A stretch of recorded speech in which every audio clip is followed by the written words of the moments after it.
Dan Dawson, and you're listening to Josh's Dartistry.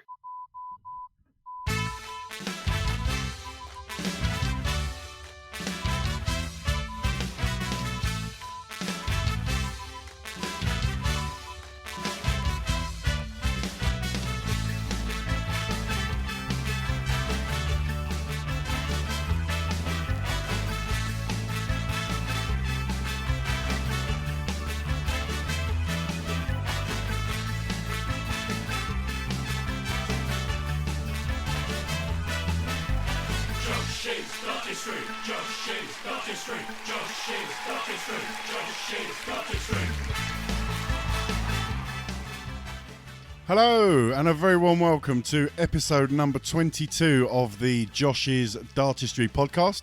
Thanks for joining us, thanks for downloading us, thanks for checking us out. It's always very much appreciated. Joining me on my right-hand side, the man himself, Mr. Josh Gorton. How are you, buddy? Very well, thank you, John. How are you? I'm all right. Now, listen, you and I, we're flying solo today, aren't we, for episode 22? We've got no Neil with us. We have indeed, yeah. Well, Neil is hot-footing as we speak to Anfield for Liverpool's Champions League clash against Atletico Madrid, so it's just the two of us, John. That's all going to end in tears tonight, hopefully, fingers crossed. We can only hope. So, yeah, Neil is not with us. However, Josh, he did very kindly pop in before he set off to do a pre-record for Challenge Josh, so you've not got off lightly. No, he wouldn't miss that for the world, would he?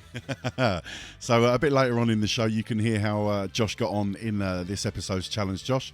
As ever, that's always good listening, Neil trying to stitch Josh up. So we look forward to finding out how Josh got on. But Josh, even though Neil's not here, we've still got a packed show to bring to everyone, haven't we? Yeah, plenty of big stage action been happening over the last couple of weeks, John. We had the UK Open, of course, in Minehead, just finished up last Sunday.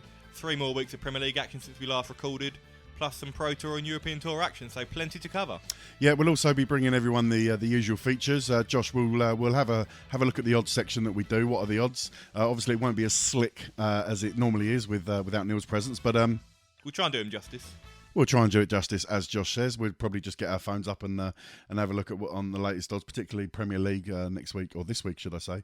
Indeed, yeah. We'll have a look at that. Where's Premier League coming from this week, Josh? Liverpool this week, so Stephen Bunting, the latest challenger, to enter the fray. Excellent. So we look forward to that. And Josh, following on from the UK Open, you managed to have a chat with Dan Dawson this week, didn't you? Yeah, it was great to chat to Dan. He was covering the UK Open, the multi-board stages, stage 2 throughout the weekend, did a terrific job for ITV.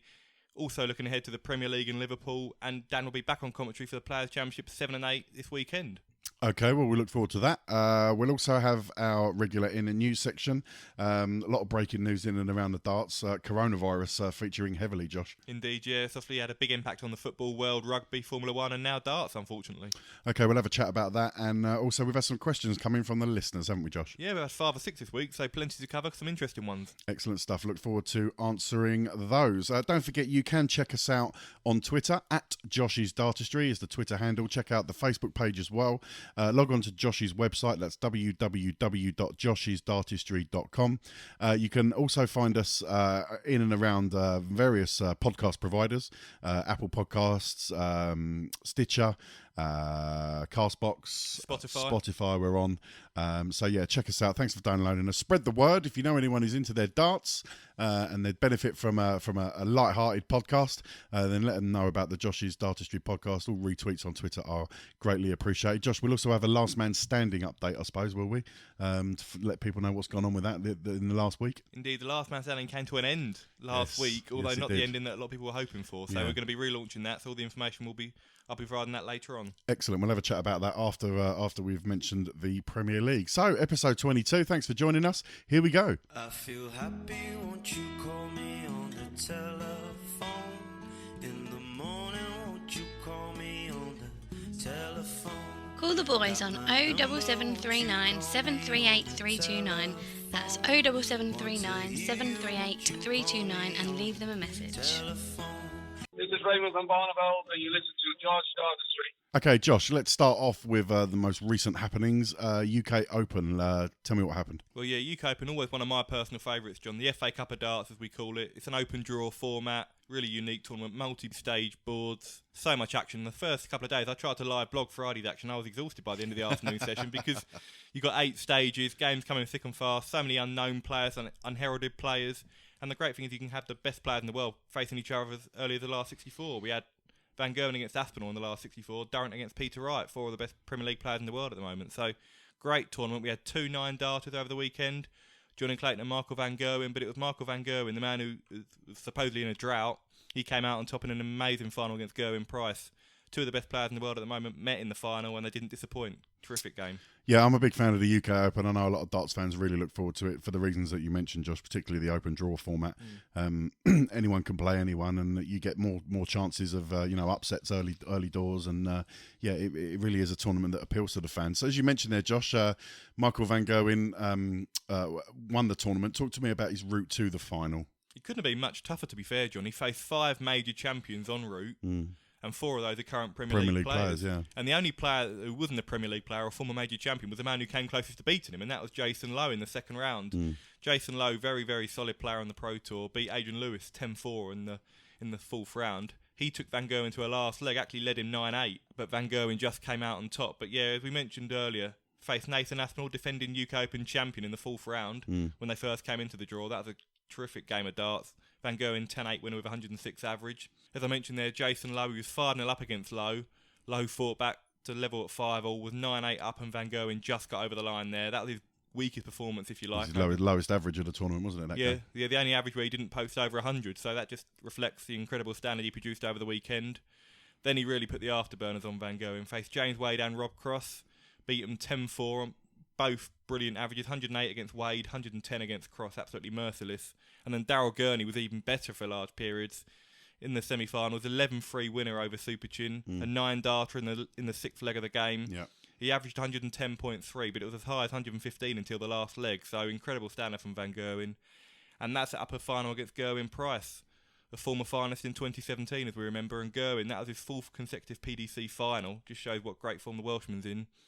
He was 5-1 up, dominating really. Van Gerwen started quite sluggishly, but Price missed a host of doubles. I think 13 darts over 4 legs. When he was leading, I think it was 7-3 at the time. And Van Gerwen came back with a vengeance, and despite a good comeback from Price, Van Gerwen ran out an 11-9 winner. It was the final that a lot of people wanted to see, wasn't it? Probably, I apologise for leaving right out of this conversation, but two of the real in-form players at the moment, and a lot of people are saying that it's going to be the rivalry for a few years to come, Van Gerwen v Price. So I think it was fitting for the final, wasn't it? Yeah, we really saw the rivalry at its head, I think, towards the end of last year. They had the Grand Slam semi-final. That was Price's first ever win over Van Gerwen. We've still got to remember that they've played 22 times and Van Gerwen's won 20. So he's still dominated. But I think over the last 7 or 8 meetings, I think I saw Chris Hammer, who works for Sporting Life, he put a statistic up, and I think Van Gerwen's 77, 74 ahead in terms of legs over the last 8 or 9 meetings. That just shows how close it's been. But yeah, Price is in terrific form, was unbeaten in the Premier League until Thursday. He's won a couple of titles this year, so it's a final we all wanted to see, but he will be ruining those missed chances because he was a better player in that final for large periods. But if you don't hit your doubles against Van Gerwen, you'll be punished, and that's what happened. As you mentioned, Josh, Van Gerwen found himself 5-1 down at one point. I wonder what the odds were on Van Gerwen coming back to win that, Josh. Funny you should mention that, John. The way he played throughout the weekend, and I was just convinced he was going to win it, even when he was 5-1 down. I was on Sky Bet, and I saw odds of 5-2, and I thought, I can't turn that down. So I think only a £6 stake as I had left in my account, so I put it on, and yeah, it came up trump. So thank you for that, Michael. Nice little earner. Excellent stuff. I think you could take the lead on the what are the odds section in future, Josh. You seem to be our expert. Well, I don't want to upset Neil, especially we challenge Josh next week or next episode. Yeah, I think Gerwyn will be kicking himself. He was so far ahead, and I don't want to say that he let Michael van Gerwen back in, because obviously Michael van Gerwen's a very good player in his own right. Of course he is, and even someone of Van Gerwen's quality, if you're 5-1 down, anything can still happen. But Price has got to be disappointed, hasn't he, Josh? Yeah. I mean, in the Premier League, he's played very well, but on a few occasions when he's drawn games, missed doubles have cost him. Throughout the UK Open, his finishing was brilliant. I think Danny Noppert, he only missed 4 darts at double. Van den Burr and Clayton, he was clinical as well, over 50% on the doubles. I think Carl Fletcher, another great statistician, he put on Twitter that I think Price's double top hitting was over 50%. And that's his favourite doubles. That's incredible over the tournament. But it let him down against Van Gerwen. He was, like I say, he was holding all the aces, but maybe a lack of composure. He's only won two major titles. Van Gerwen, this was 54th televised title. Experience perhaps, and the pressure of playing Van Gerwen in the major final, because when you've got that lead, you're almost thinking, I can't let this slip now, I can't let this slip, and sometimes subconsciously that's what happens. Josh, you mentioned a moment ago the 9 darter from Michael van Gerwen against Daryl Gurney. I watched it live and I was up out of my seat and, I thought it was absolutely fantastic. Van Gerwen reacted like it was just, another day at the office and he didn't even bat an eyelid. Yeah, I was quite surprised. I mean, we've seen in the past Van Gerwen 9 darters at the match play in the world. He's gone mad. I think it just reflects how much he was in the zone. For him, it was all about winning the tournament because a lot have been made, even though he's been playing well, he hadn't won a tournament since November 2019. Ironically, but he beat Price 11-9 in Minehead. That's right. So quite interesting parallels there. But I think because he hasn't won a title and people have been questioning his form, he was so determined to win this. It was almost like he was so in the zone, he wasn't going to celebrate until he got the job done. No financial prize for a 9 darter anymore, Josh. No, I mean, disappointing, but I think they're being hit with such regularity now on the Pro Tour, and now we've seen 3 on TV in the last, 2.5 weeks. So I think the PDC will be coughing up a lot of money if that was the case, so I can kind of understand it. But in the Premier League, I think they're going to give a prize if you hit 2 9 darters within the tournament. So Marcus Smith's already hit 1, so he's halfway there. I mean, there's something to be said for pooling all the money and putting it towards the prize money. I get that. I just think it'd be nice to have it, even if it was a token, £2,000 or something rather than nothing. I think would be nice. Yeah, I mean, I think they could probably stretch to that, but they do at the end of the year, the PDC Awards, they present the silver pins and gold pins, and the silver pins are for non-televised 9 darters, gold pins are for the televised, so they still get some recognition, some accolade for it. So while we're on the subject of 9 darters, Josh, we were very fortunate to have 2 in the tournament. Talk to us about the other one that took place. Yeah, Johnny Clayton hit his first ever televised 9 darter against Chris Dobie in the last 16. Now, this wasn't technically televised live because he was playing on stage 2 against Chris Dobie, but it was available on the PDC TV stream. They were streaming stage 2 throughout the weekend with Paul Nicholson and Chris Murphy on commentary. They did a great job. So I didn't see it because I was travelling home from work, but they did replay it on ITV because they replayed all the stage 2 action, the highlights. So we did see it, albeit not live. But yeah, great achievement from Johnny. I think he said the only other 9 darter he'd done was in front of his dog at home. He'd never hit one, on the TV. So great achievement for him, and hopefully the first of many for him. It allows us to touch on a point, Josh, that I know you're going to make later on in the show when we play the pre-record challenge, Josh, because I know you mentioned it there about the coverage of the other board. It'd be nice if we could have that, available on the red button or something, but it's something that currently ITV don't offer, unfortunately. Yeah, I mean, logistically, it must be very difficult when you've got 8 different boards trying to produce, top quality television over the 8 boards. I mean, the coverage on ITV, I'm a massive fan of it. We're very lucky as Dart fans to have Sky and ITV both produce great coverage in different ways. Yeah, I mean, I think the Sky, they did have the different matches available on the red button. It would be a nice thing because obviously you see the big players on the main stage. But for me, the beauty of the UK Open is to see some of the unheralded players, the less known players, the Rileys qualifiers, for example, get their chance at a big stage game or in a major tournament. So it'll be nice to see them because we see the Premier League players on a weekly basis in the Premier League. So it'll be good to see some of the lesser known players or the lesser covered players. Josh, talk to me about any other sort of standout performances, anyone who stood out for you over the duration of the competition. We mentioned Daryl Gurney. He had a little bit of luck throughout. He'll be the first to admit that, Daryl, but he's had a tough Premier League start so far. His form's not been great on the Pro Tour, so for him to get to the semi-finals was a major boost. He beat some good players as well, survived match starts against Keegan Brown and William O'Connor, then beat Peter Wright, and then knocked out Jelle Klassen 10-9 in the quarterfinals. Jelle's another one I want to pick out.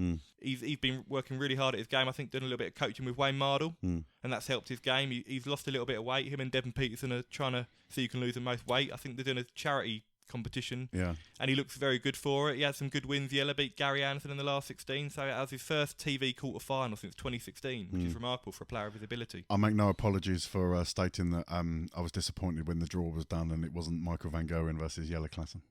Yeah, that would have been box office, wouldn't it? I mean, the PDC announced in the lead up to the tournament that there wasn't a need to shake hands due to the coronavirus, but I think if there were no handshakes there, that wouldn't have been due to the coronavirus. That's all I'm saying. 2 players who famously don't get on. If you want to know why, look it up and you will find out. Josh, anyone else stand out for you? A few others, really. Carl McKinstry, a name not many people may know. A very good player. Got to the BDO World Championship quarterfinals a couple of years ago. Not really made any inroads on the PDC because he didn't come through Q School. He's won a Challenge Tour event. He played Fallon Sherrick in the first round. A lot of people tipping Fallon for a good run. He beat us 6-1. He finished superbly. 6 out of 7 on the doubles, 2 ton-plus finishes. He had a run all the way through to the last 16 where he was beaten by Dimitri van den Berg. But he got the furthest out of all the players who entered in round 1. So well done to Carl McKinstry. Gabriel Clemens, really very talented up-and-coming German player. Heartbreaking 10-9 defeat against Gerwyn Price in the last 16. Both averaged over 100, but Gerwyn just came out on top in that one. And as I've mentioned, Dimitri van den Berg. He's such a talented player, such an enigma. I mean, he's produced some really awful performances on the Pro Tour this year, with all respect. But he can be so capable. And he lost out to Gerwyn Price in the quarterfinals, again averaging over 102. So good to see Dimitri playing well. He's a big stage player, so it's not a surprise. But hopefully this will be a platform from now to build on for the rest of the year, because a player of his ability should be qualifying for the World Match Play and the World Grand Prix on a regular basis, I think.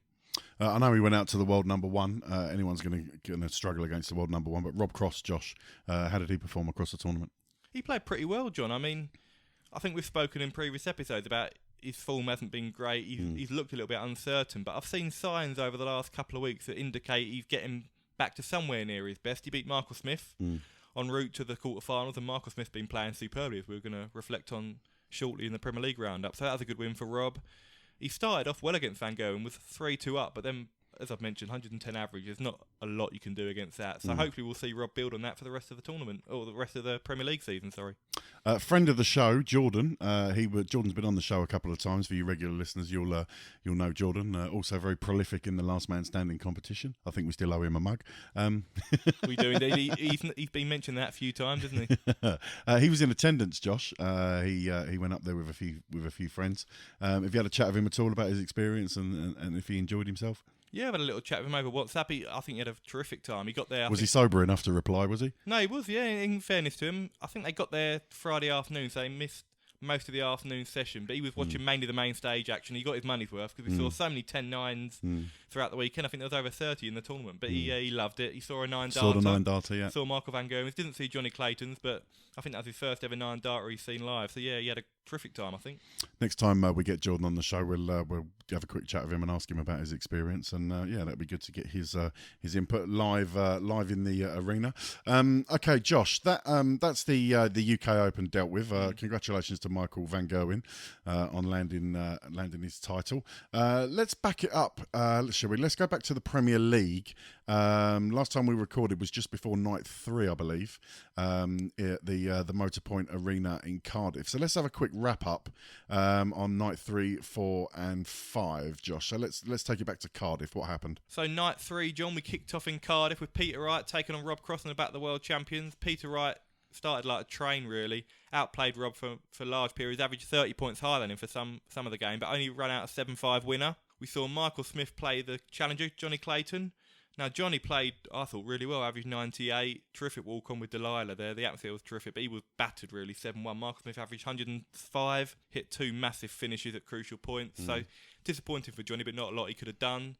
Then we saw one of the biggest surprises of the tournament so far. We saw Nathan Aspinall beat Michael van Gerwen. Fantastic performance. Yeah, I'm a massive fan of Nathan. The improvements in his game over the last 18 months have been unbelievable, really. He came from virtually nowhere, ranked outside the top 70, and now he's a bona fide world-class player in the top 8, and I think he's got a real chance of reaching the playoffs this year. So massive win for Nathan, that one. Then we saw Daryl Gurney against Gerwyn Price. Obviously Gerwyn on home soil in Cardiff. He's usually the pantomime villain, but he got terrific support from his home crowd. But a third successive draw for Gerwyn Price in the Premier League, and Daryl Gurney, that was his first point of the season. And then we ended the night with Glenn Durrant taking on Gary Anderson, again in the battle of the former world champions. And Glenn Durrant was clinical. Having missed a lot of darts at double against Fallon Sherrick in week 2, this was the old dozer back, really clinical. The combination between around about 70 and 120, he just picked off with consummate ease. And he ran out a 7-4 winner in that one. You mentioned Nathan Aspinall's fantastic win against Michael van Gerwen. Josh, night 4 in Dublin, he follows it up against arguably the form player with a 7-5 win against Glenn Durrant. Indeed, John, that kicked off the evening. Glenn Durrant was top heading into that contest and could have built his lead at the top. It was quite a scrappy game, in fairness. Glenn was ahead early on, Nathan didn't get going, but he missed a couple of big opportunities and Nathan cashed in. A massive 1-2-9 finish was a turning point in that one. And yeah, I mean, Nathan said afterwards he doesn't usually tend to play well against Glenn. Maybe it's his methodical pace, but he found a way to win, and that's a sign of a quality player. So big win for Nathan, that one. Then we saw Rob Cross play Gary Anderson, another puzzling game, really. Rob didn't perform to his best. Gary, some moments of brilliance, some moments of mediocrity, but Gary ran out a 7-5 winner in that one.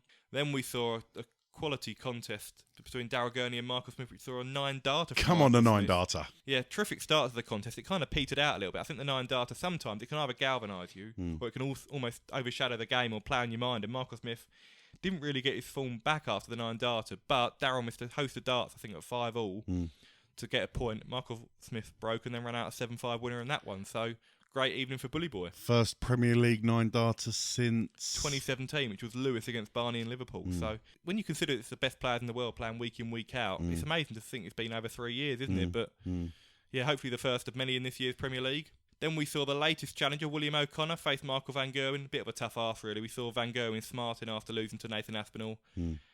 Not many people gave O'Connor a chance, and in fairness, he acquitted himself really well. Averaged 95, was level at 3-3, but Van Gerwen just pulled away at the end, won 4 of the last 5 legs. 7-4 win for Michael van Gerwen over O'Connor. But that Walkham was my favourite in the Premier League this year, and I don't think it'll be topped even better than John Henderson's, in my opinion. And then the last game of the night, we saw Gerwyn Price against Peter Wright. We thought this would be a really close contest because they had a great game on the Pro Tour a few days before, but Gerwyn Price 7-1 winner. Peter Wright averaging just 83. I don't think we'll see that. Really out of sorts, wasn't he, that night?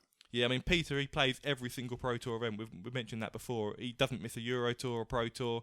Maybe it was fatigue because he just looked really out of sorts, as you mentioned. Just lethargic. He wasn't even missed doubles. I think he just was completely outscored. Very unlike Peter Wright. But yeah, massive win for Gerwyn Price, his first of the competition. Okay, Josh, let's move it on then to the most recent night, night 5, from the West Point in Exeter. Yep, we kicked off, John, with Rob Cross taking on Daryl Gurney. We thought this would have a real big impact, big repercussions on the relegation battle because Cross was coming in 8th on the table, Daryl Gurney rock bottom with just a point to his name. Gurney was 3-0 up. Cross had a horrendous start, really, but then came back and produced probably his best performance of the campaign so far. It was good to see Rob Cross with a bit of confidence, was throwing a little bit more purpose in his game. But in fairness to Daryl, he recovered well after a mid-game blip. And he grabbed an important point, although he's still in a little bit of trouble there. Cut adrift 2 points at the Premier League table. Then we saw Gerwyn Price against Glenn Durrant. Gerwyn Price was the only unbeaten man in the competition coming into this game, and Glenn Durrant, having lost to Nathan Aspinall last week, wasn't particularly fancied by the bookmakers or the pundits, which he referenced after winning 7-3. Yeah, I think he popped Wayne Mardle off, didn't he? And Paul Nicholson. Yeah, I mean, it was all in good spirits, to be fair to Glenn. Yeah. But Wayne Mardle was claiming that he was the reason that Durrant won after he made those comments. Said, I fired him up. It was quite entertaining. I think when he played Peter Wright at the UK Open, he said Glenn Durrant is going to lose this game. Only in gesticles. He actually did, didn't he, in fairness? Yeah. But yeah, it seemed to fire Glenn Durrant up, and the challenge for Glenn now is to try and find that fire in his belly for all the remaining games. I mean, he'll be playing Daryl Gurney in night 6 in Liverpool, and he'll probably be favourite for that game. So with pundits predicting him to win, how's he fire himself up for that one? So that's the challenge for Glenn. But he had the bit between his teeth. He finished really well. Gerwyn didn't. That was a decisive factor in that one. I'm so pleased for Glenn, just because he has had his doubters. Not Glenn personally, but a lot of comments are made on social media about BDO players being able to make the transition and hack it, and he just keeps proving everybody wrong, doesn't he, Josh? Yeah, he's been so good. 2 Pro Tour titles, 3 TV semi-finals. As we've mentioned now, top of the Premier League table after night 5. He's into the world's top 20, and I think with no money to defend for the remainder of the year, I think he'll be virgin on the end. I think with no money to defend for the rest of the year, I think there's a real possibility he'll break into the world's top 8 come the end of 2020. Very pleased for him. I know a lot of people are very pleased with him because he's such a nice guy as well. Okay, Josh, let's move it on then. Nathan Aspinall entertained Peter Wright. Yeah, we mentioned Peter Wright averaging just 83 against Gerwyn Price. He was back to his old self on night 5. At Exeter's West Point Arena, 111 average from Peter Wright, the highest average of the tournament so far. Having produced arguably the worst performance of the tournament. It just shows what a talent he is. He bounced back so well.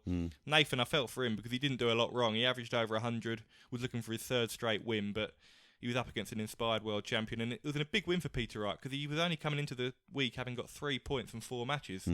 So a defeat against Nathan could have put him in a little bit of trouble. But yeah, big win for Peter Wright, and I think it's putting him firmly back on the top 4 picture now.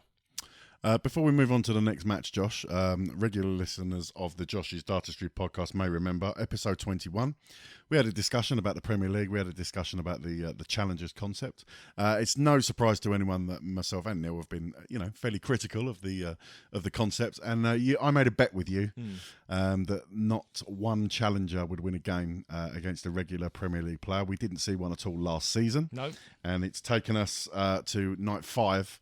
For me to be proved wrong. I hold my hands up. You were right. You said it would happen. In actual fact, you did say you fancied Luke Humphries to be the man to do it.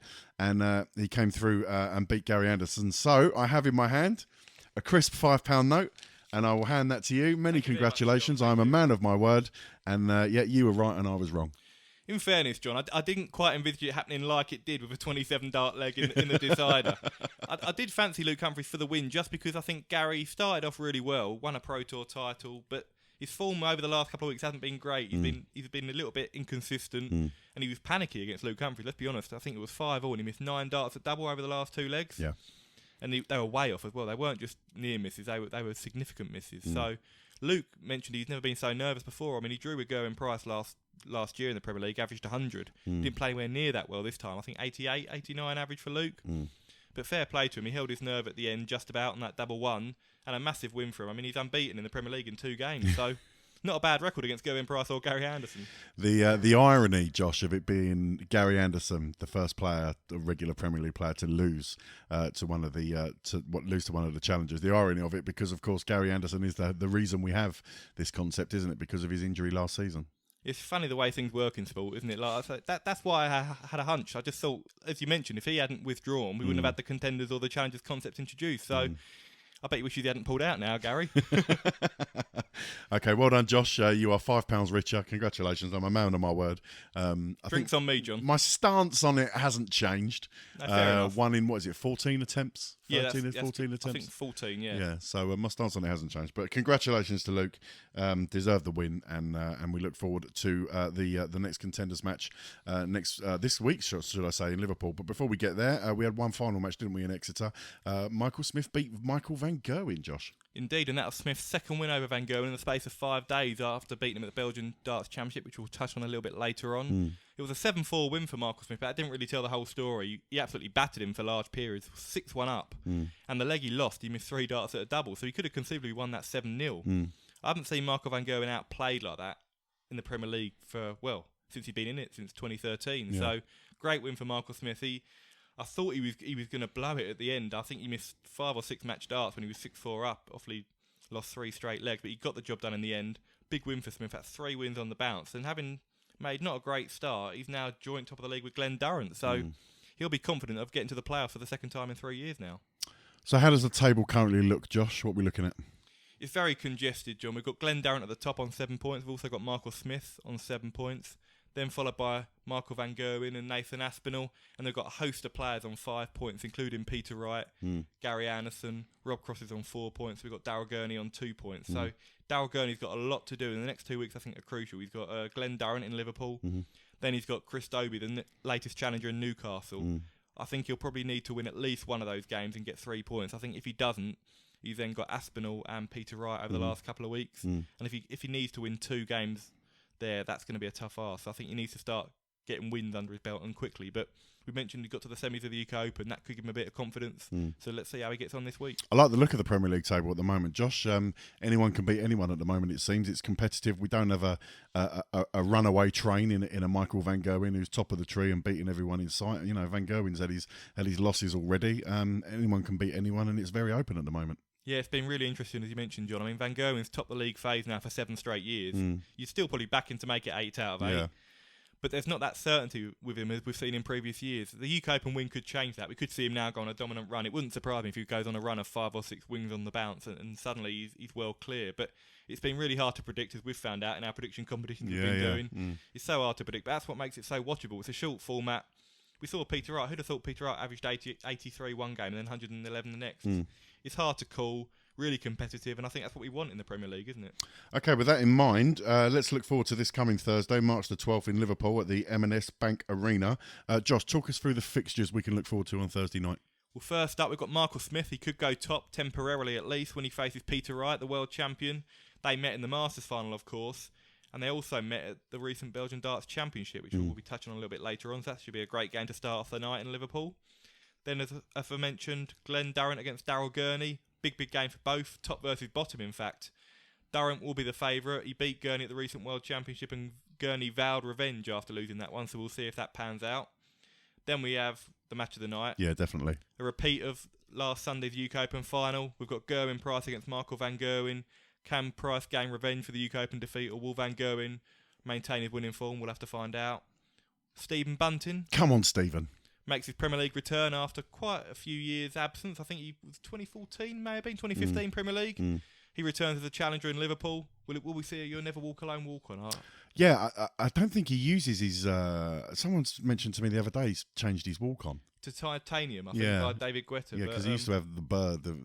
Surfing bird or whatever. Yeah. Bird is a word. Which was always comical, but I think he wants to shed that sort of comical image now, doesn't he? And sort of, present himself as a serious darts player. Yeah, which he always has been, but, I think he just wants to serious things up a little bit more. I think the walk-on change came at the right time, but we've seen a lot of players, like Johnny Clayton, often walks out to Go Johnny Go, but if he was in Wales, he walked out to Delilah. Go Johnny Go. Sorry, can I stop you there? Go Johnny Go. The title of the song is Johnny Be Good by Chuck Berry. Well. All right, I have it tattooed on my arm. All right, if you're Apologies, going to reference it, at least do it justice and give it its proper name, please. Thank you. I'm very sorry, John.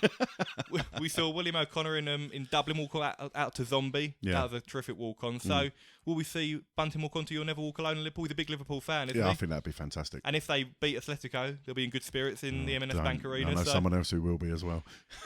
But he's got Rob Cross in the fourth game of the night, and they met at the UK Open just a few days ago. Cross beating Bunting 10-8 in that one, but Bunting had chances with 8-7 up, so that'd be an interesting one. Bunting is in with a shout. We could see an avalanche now, Josh. We could see our second challenger win, and I'll have real egg on my face then, won't I? I wouldn't be shocked if Bunting won. The only thing I would say is I think Cross has shown signs over the last couple of weeks of his form is getting back there. He's improving week on week, so I'll probably just edge with Cross, but I think it'll be a close one. It could go all 12 legs, that one. Okay, and the final match of the night will be Gary Anderson versus Nathan Aspinall. Yeah, real intriguing one, that one. Aspinall and Anderson both lost out last week, but quite contrasting performances. Aspinall didn't do a lot wrong, as I mentioned, against Peter Wright. He played really well. Then lost at the UK Open against Van Gerwen, playing really well. So he'll be hoping to return to winning ways. Anderson had a nightmare against Humphreys last week. Played okay at the UK Open, lost out in the last 16 to Jelle Klassen. So I think that's a bigger game for Anderson than it is Aspinall. I think Aspinall's form is solid. I think he'll be confident. Anderson, maybe a little bit of uncertainty about his darts still, so that'd be an interesting one. I think I'd side with Aspinall on that one. Okay, but that's your fixtures coming up for this Thursday. Josh, before we go any further, let's have a little chat about this. I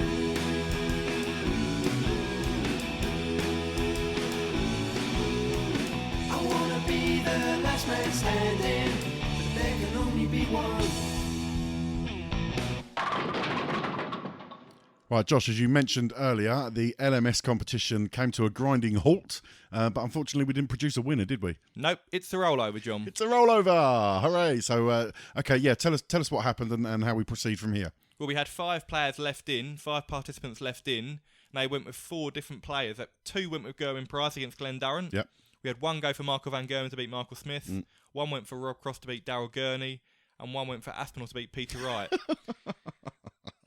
Carnage. Yep, so none of those eventualities played out, so it's a rollover, no one won, so we're relaunching the competition. I've already posted on Twitter. I think we've had about 25 entries so far, so I'm going to promote it over the next couple of days, try and get that up a little bit. I'll have to get my pick out. Indeed, I went out in week 1 last time, so hopefully I'll last a little bit longer. Hopefully we can also last a bit longer. But looking at this week, it's hard to predict again. So it'll be an interesting one to see who gets through or who doesn't. So we'll be relaunching that, so anyone who missed out in the first competition wants to enter, or those who did compete in the first one and want to re-enter, you can do so via my Twitter account. I've posted all the information there. Please, when you enter, remember to use the hashtag JDPLMS. It just makes it so much easier for us to be able to work out who's entered or who your pick is. Yeah, and also remember you cannot pick the challengers match. But yeah, looking forward to that. Get your entries into Josh on Twitter. They can enter on Facebook as well if they wanted to. They can message you on Facebook. If they haven't got Twitter, they message me on Facebook. Yeah, we've had a few on Facebook. Okay, excellent. So yeah, get yourself involved in the last man standing competition again. There's a great prize on offer for the winner. We'll see where that takes us. Okay, that is your Premier League roundup.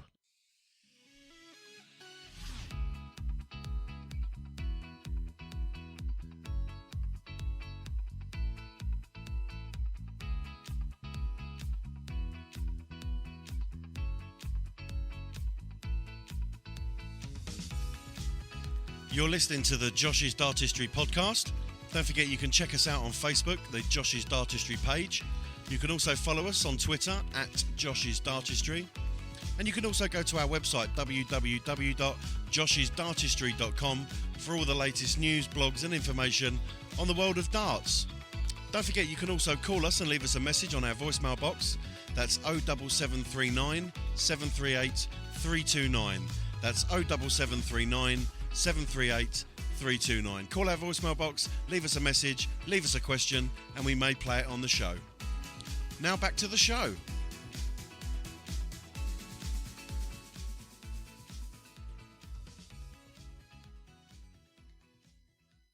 This is Nathan Aspinall, and you're listening to Josh's Dartistry. Okay, it's time to get some odds. Cool, what are the odds? Right then, Josh, let's get some odds. Apologies that our resident stats man and odds checker, Neil Connor, isn't present. So, Josh, big pressure on you this episode. You're going to bring us all the very latest odds, and I guess we'll start with the Premier League, shall we? Indeed, we'll start with night 6 coming to you from Liverpool, John. Kicks off with Michael Smith facing Peter Wright. Now, Peter Wright is the favourite for this one. Probably not a huge shock. He is even money to beat Michael Smith. Although it has to be said, Michael has won the last 3 games. So he's 15-8 if you fancy Bully Boy to win that. And a draw, which looks quite enticing to me, is 3-1 on that. Oftentimes when we speak, the value is in the draw, isn't it, a lot? Well, the players are so tightly matched as well, and we've seen quite a few this year. So, yeah, I think the draw is probably a good bet there, although I've got a feeling Peter Wright will make it back-to-back wins and beat Smith. Okay. Then we have Daryl Gurney against Glen Durrant. It's top versus bottom, although you probably wouldn't think it as much when you look at the odds. Glen Durrant is the favourite, but only 11-10. Daryl Gurney 7-4 to get his first win of the competition, and again the draw is 3-1 there. Quite tight. It's quite tight, yeah. But I think with Glenn, he's very clinical in the doubles, but he's not a huge heavy scorer who's going to blow someone away, if you like. It's going to be more the key finishes here and there. But yeah, I think you can't back against Glenn on current form. Potential match of the night: Michael van Gerwen versus Gerwyn Price. Michael van Gerwen, unsurprisingly the favourite for this one, John, 10-11 on to beat Gerwyn Price. He's got a dominant record over him, 20-2 in the head-to-heads. Gerwyn Price is 2-1 if you fancy the Iceman to get his first Premier League win over Van Gerwen. And again, the draw is 3-1. Now, given how tight their previous encounters have been, again, I think that's good value there. Who are these odds coming from, Josh? These are coming from Sky Bet, these ones, John. Excellent. Let's have a look at a challengers match. Rob Cross versus hometown hero Stephen Bunting. Unsurprisingly, Rob Cross is the favourite for this one. He is 4-5 on to get his second win of the Premier League season. Stephen Bunting 9-4 if you fancy a challenger to win for the second straight week. And a draw 3-1 once again. They're predictable on the draws, aren't they? They certainly are. And then next match? Gary Anderson and Nathan Aspinall, the bookies cannot split them, John. Both players 11-8 to get the win. A draw, guess what? 3-1. Usually you predict Anderson to be the favourite for this one, but I think that's testament to the way Aspinall started this year's Premier League. I think he's a form player, although with Anderson you know what he's capable of. He's always hard to back against him, but I think if I had to, I would be picking Aspinall for that one. I'm just looking at the main markets for the tournament winner, Josh. Michael van Gerwen still remains favourite, 11-10 to win the entire thing. Yeah, very hard to back against him. He's topped the league face for the last 7 years. It's almost a certainty that he's going to be in the top 4. And on finals night, anything can happen, but he's got to the final in all his previous appearances, so who's to bet against him doing it again? Looking at the favourites to finish bottom after week 9, Daryl Gurney's up there for 4-9 on. It's looking a little bit bleak for Daryl. I mean, his UK Open performance could provide some consolation, could give him some confidence going into the last 4 weeks, but he needs to start winning and start winning soon. I think he'll need at least 5 points from his last 4 games if he's going to stay up. It's very doable for a player of his ability. He got to the semi-finals last year, let's not forget. But on current form, you'd have to say Daryl is probably the favourite. Although Rob Cross, if he doesn't beat Stephen Bunting this week and Gurney does beat Daryl, he'll be drawn into it, yeah. Yeah, I noticed Rob Cross second favourite to finish bottom 4-1, and then third favourite to finish bottom, Josh, at 12-1, Gary Anderson. Yeah, it seems unthinkable, really. I don't expect Gary to go down, but again, if Gurney beats Durrant this week and Anderson doesn't beat Aspinall, suddenly it gets a little bit congested. I mean, at the moment, Gurney's still cut adrift a little bit, isn't he, at the bottom? But a win against Durrant changes all that, and I'm very surprised to see Durrant still 20-1 to finish bottom. He's on 7 points. So for him to finish bottom, I think it's almost virtually impossible. So I'm a bit surprised to see him 20-1. Can't see that happening myself. I noticed that Sky Bet are also offering a price boost. This was 6-1. It's now being offered at 8-1. Van Gerwen, Cross and Durrant all to win their matches at 8-1. Pretty good there. Pretty good value. I mean, you back... Well, you say they're all 3 favourites, certainly. I think the thing is, though, with Gerwyn Price against Van Gerwen, that could be the spoiler. Who knows, Durrant, Gurney? I'd expect Rob Cross to win, so I think that's a pretty good value bet, that one, 8-1. Currently not a market, Josh, for a 9-darter across the entire evening, or indeed the rest of the tournament. But if you want to bet on a 9-darter, you can bet on it for individual matches, can't you? Yeah, I've had a little look. I'm quite surprised there's no, market for 9 darts. Considering we just had one, yeah. Indeed, and we've had 2 at the UK Open, let's not forget. So we're in a bit of a run of 9 darters. But I've had a look at Van Gerwen against Gerwyn Price, 9 darters, because we've seen Van Gerwen do it at the weekend. Van Gerwen to hit a 9 darter against Gerwyn Price is 33-1. Price to hit a 9 darter is 40-1. Either player to hit a 9 darter is 20-1, which isn't bad. Yeah. Both to hit a 9 darter, 250-1. I wouldn't bet on that if I'm being honest. That's asking a lot. It is asking a lot. When you think until Smith, we hadn't had one for 3 years. To ask both to do it in the same game. We've only seen that once, I think, which is the World Grand Prix. Do you remember that? Wade against Thornton? Yes, I do, yeah. And that was double start. That was incredible. So I don't think we'll see that happen for a long, long time. Okay, Josh, any more odds for us? No, that's all for this episode, John. Okay, there's your odds. If you got a £20 note burning a hole in your pocket, there's a little bit of advice for you where best to place it. Here at the Josh's Dartistry podcast, we always ask you to please gamble responsibly, and when the fun stops, stop. Cool, what are the odds? This is Paul Nicholson, and you're listening to Josh's Dartistry. Okay, Josh, as we mentioned at the top of the show, you were very fortunate to have a quick word with PDC legend Dan Dawson. Yeah, who better to chat to about all things darts than Dan? He's at every PDC event, whether it be for the PDC themselves, ITV, he's doing a bit of Premier League work for Unibet. Loves the Euro Tour as well, doesn't he? He is the man, the myth, the legend of the Euro Tour, yeah. He's gutted, I think, that they've cancelled the 2 events in Leverkusen and Munich. Yeah, he'd be fuming. But I'm sure they're going to reschedule it, so fear not, we'll still have Euro Tour events coming thick and fast later on in the year. Josh's Dartistry, Josh's Dartistry, Josh's Dartistry, Josh's Dartistry. Right, guys, as we reflect on the UK Open, who better to join us than the man who was there for ITV Sport, covering all the action backstage and on the multi-stage board? It's Dan Dawson. How are you, Dan? Yeah, very well, very well. Nice to talk to you again, Josh. Great UK Open we've witnessed, one of the best in recent memory, 2 9 darters, amazing standard. And for you, it was a new experience covering the outer boards, if you like, the multi-stage room and stage 2. What was it like? Must have been frenetic. Yeah, it was, and I think, I'd always held up the UK Open as the best event to attend as a fan. If you're a real darts anorak, if you're a darts enthusiast, then I think the UK Open is like 3 different tournaments. You spend the first day up in that multi-board room, and you're seeing some big names playing in that multi. We had like Michael Smith and Rob Cross playing on those outer boards. And you get one kind of atmosphere there. I'd probably spend the second day in Reds Bar, stage 2, which is a great venue to watch darts. And then you've got the full big stage experience with a massive crowd on that final day. And luckily enough, that's pretty much how my weekend panned out. Previous years, I've always been backstage doing radio work or commentating on stage 2. So you don't, even though you can see the pictures and everything, you don't get the full experience of being there, the sights, and particularly the smells of some of those outer boards. And it's been great to be able to go and do that and get a first-hand experience of what one of my favourite tournaments is all about. I mean, the UK Open is always one of my favourites. I think the open draw format, the multi-board aspect. But this year we seem to see so many tight games on the main stage and on the outer boards as well. The standard, I think, is just going through the roof, as we've seen on the Pro Tour as well. Was it one of the best in recent memory for you? I think so. I mean, it's always tempting to have a bit of recency bias when you've just seen something that was really good and you think, oh, that's better than loads that have gone before. But it kind of depends what you like. I mean, we saw the final 8. I mean, they were all players who'd either won titles or looked likely to win titles. Yeah. There wasn't any sort of random player that's come from absolutely nowhere to find themselves through to the final day of action. Previous years you've had Dave Pallett and Robert Owen both in semi-finals, John Part in a quarter-final when he'd been doing nothing on the tour in a couple of years leading up to it. So, a lot of people go to the UK Open expecting or wanting to see one of those Cinderella stories. We didn't really get any of that, but we did see some fabulous darts. I mean, there was well over 30 games that went 10-9, so there's plenty of drama. And there was some real top-level stuff. You mentioned the 2 9 darters.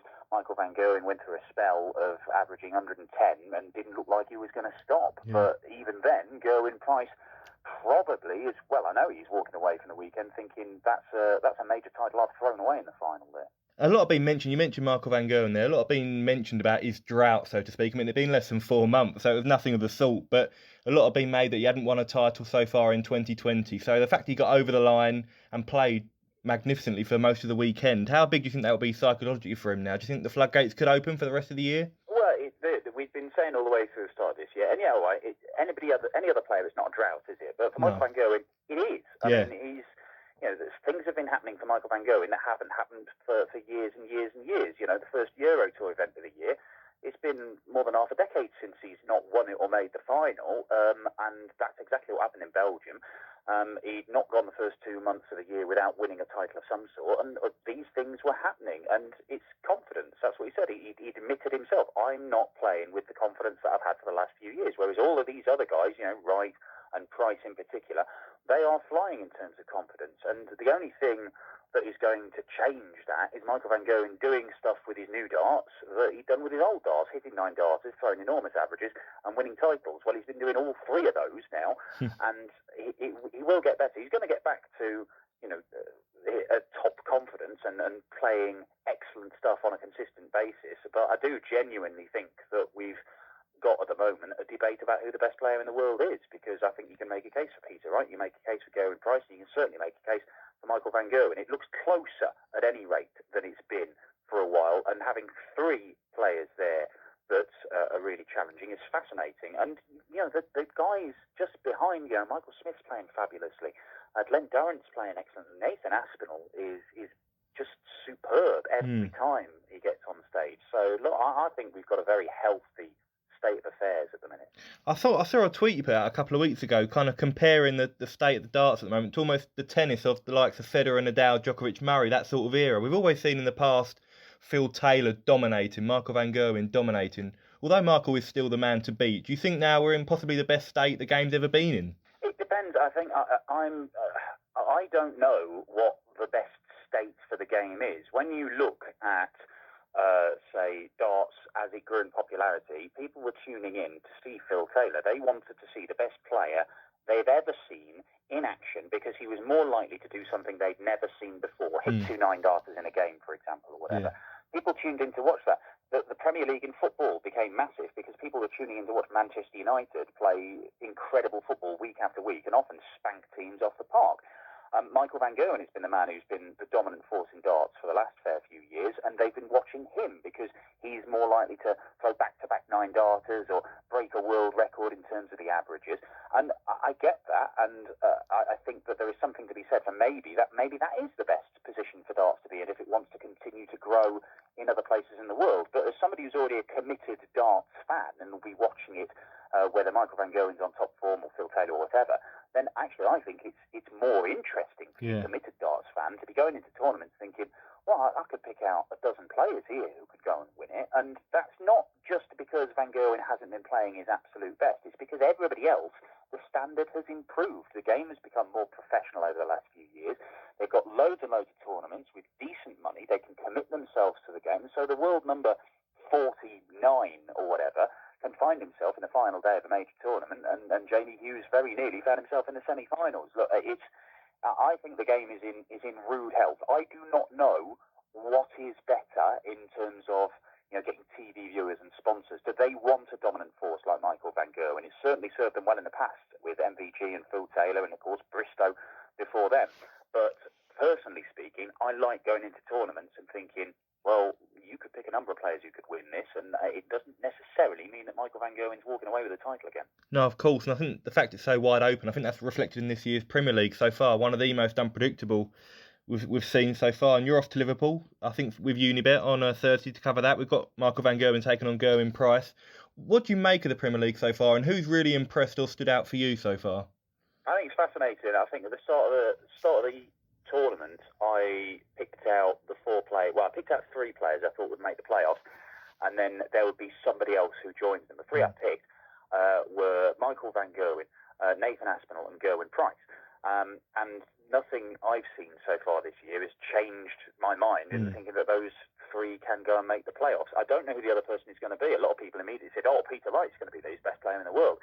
He's not started brilliantly in the Premier League so far, and because it is so competitive, somebody like Glenn Durrant could well find their way there. Rob Cross looks to be getting back into some good form, and to be fair, Rob Cross, the points he's picked up so far, even when he's not played that well, may come in very, very handy later on down the line.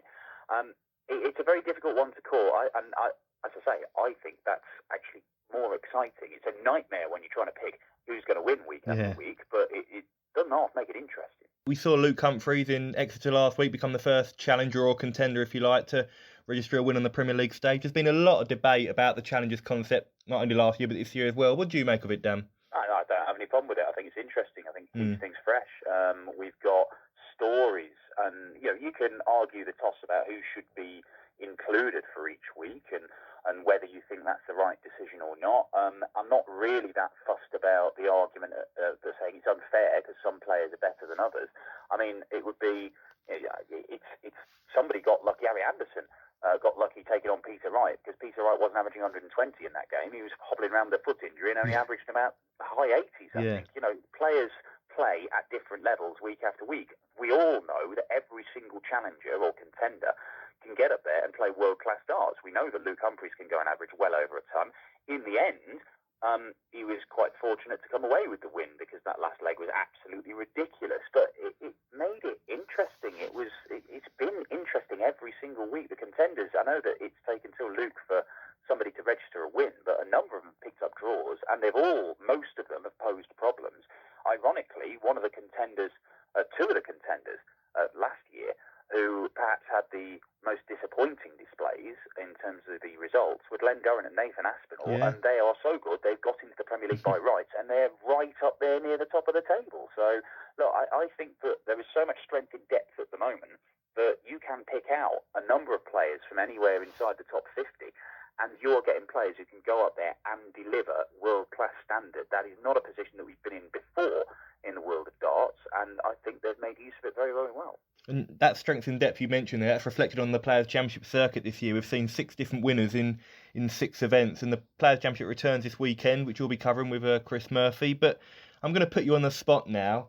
A couple of players I want you to kind of pick out who you think maybe are going to have really big years from what you've seen so far on the Pro Tour. Well, that's it. I mean, look, you know, man, I like picking hipster players. I like picking players that others don't highlight. But the ones that have stood out to me are Dirk van Dijvenbode and Devon Peterson. Now, Dirk has been brilliant in terms of the standard that he has played. He's finally, over the last couple of weekends, got some results to match it with his first ever semi-final runs in ranking events. This guy who's been around for half a decade playing PDC darts.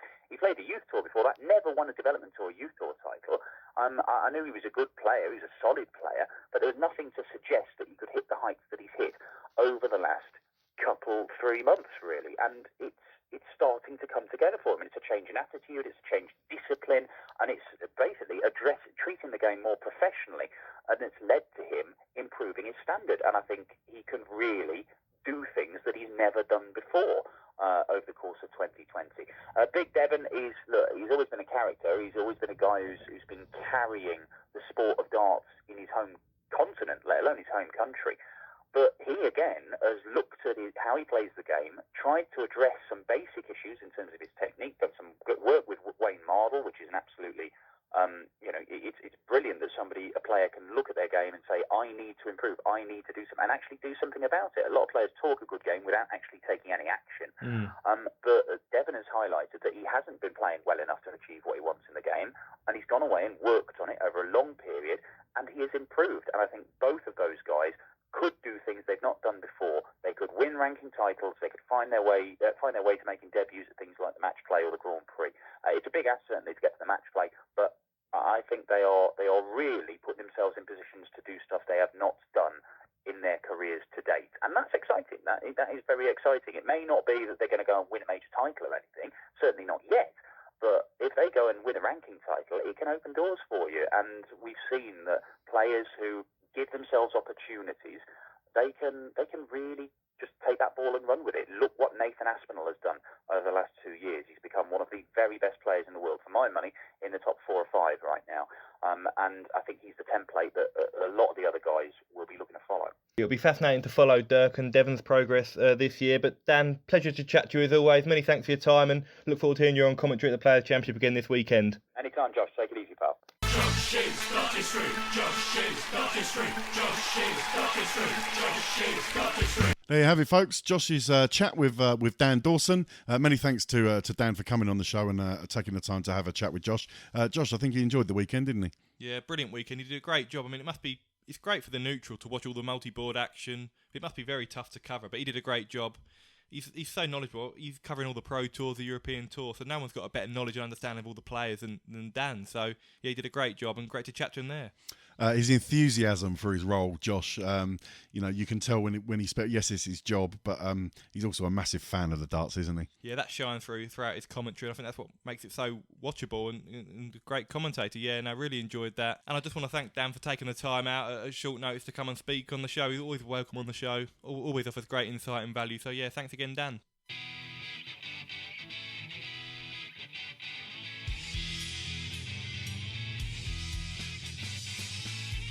You're listening to Josh's Dartistry. Don't forget, you can check us out on Facebook by going to the Josh's Dartistry page. You can follow us on Twitter at Josh's Dartistry, or go to the website www.joshisdartistry.com for the latest news and insight to the world of darts. You can also leave us a comment or a question via our voicemail box. Just call 07739 738 329. Leave us a message and we may play it on air. Now back to the show.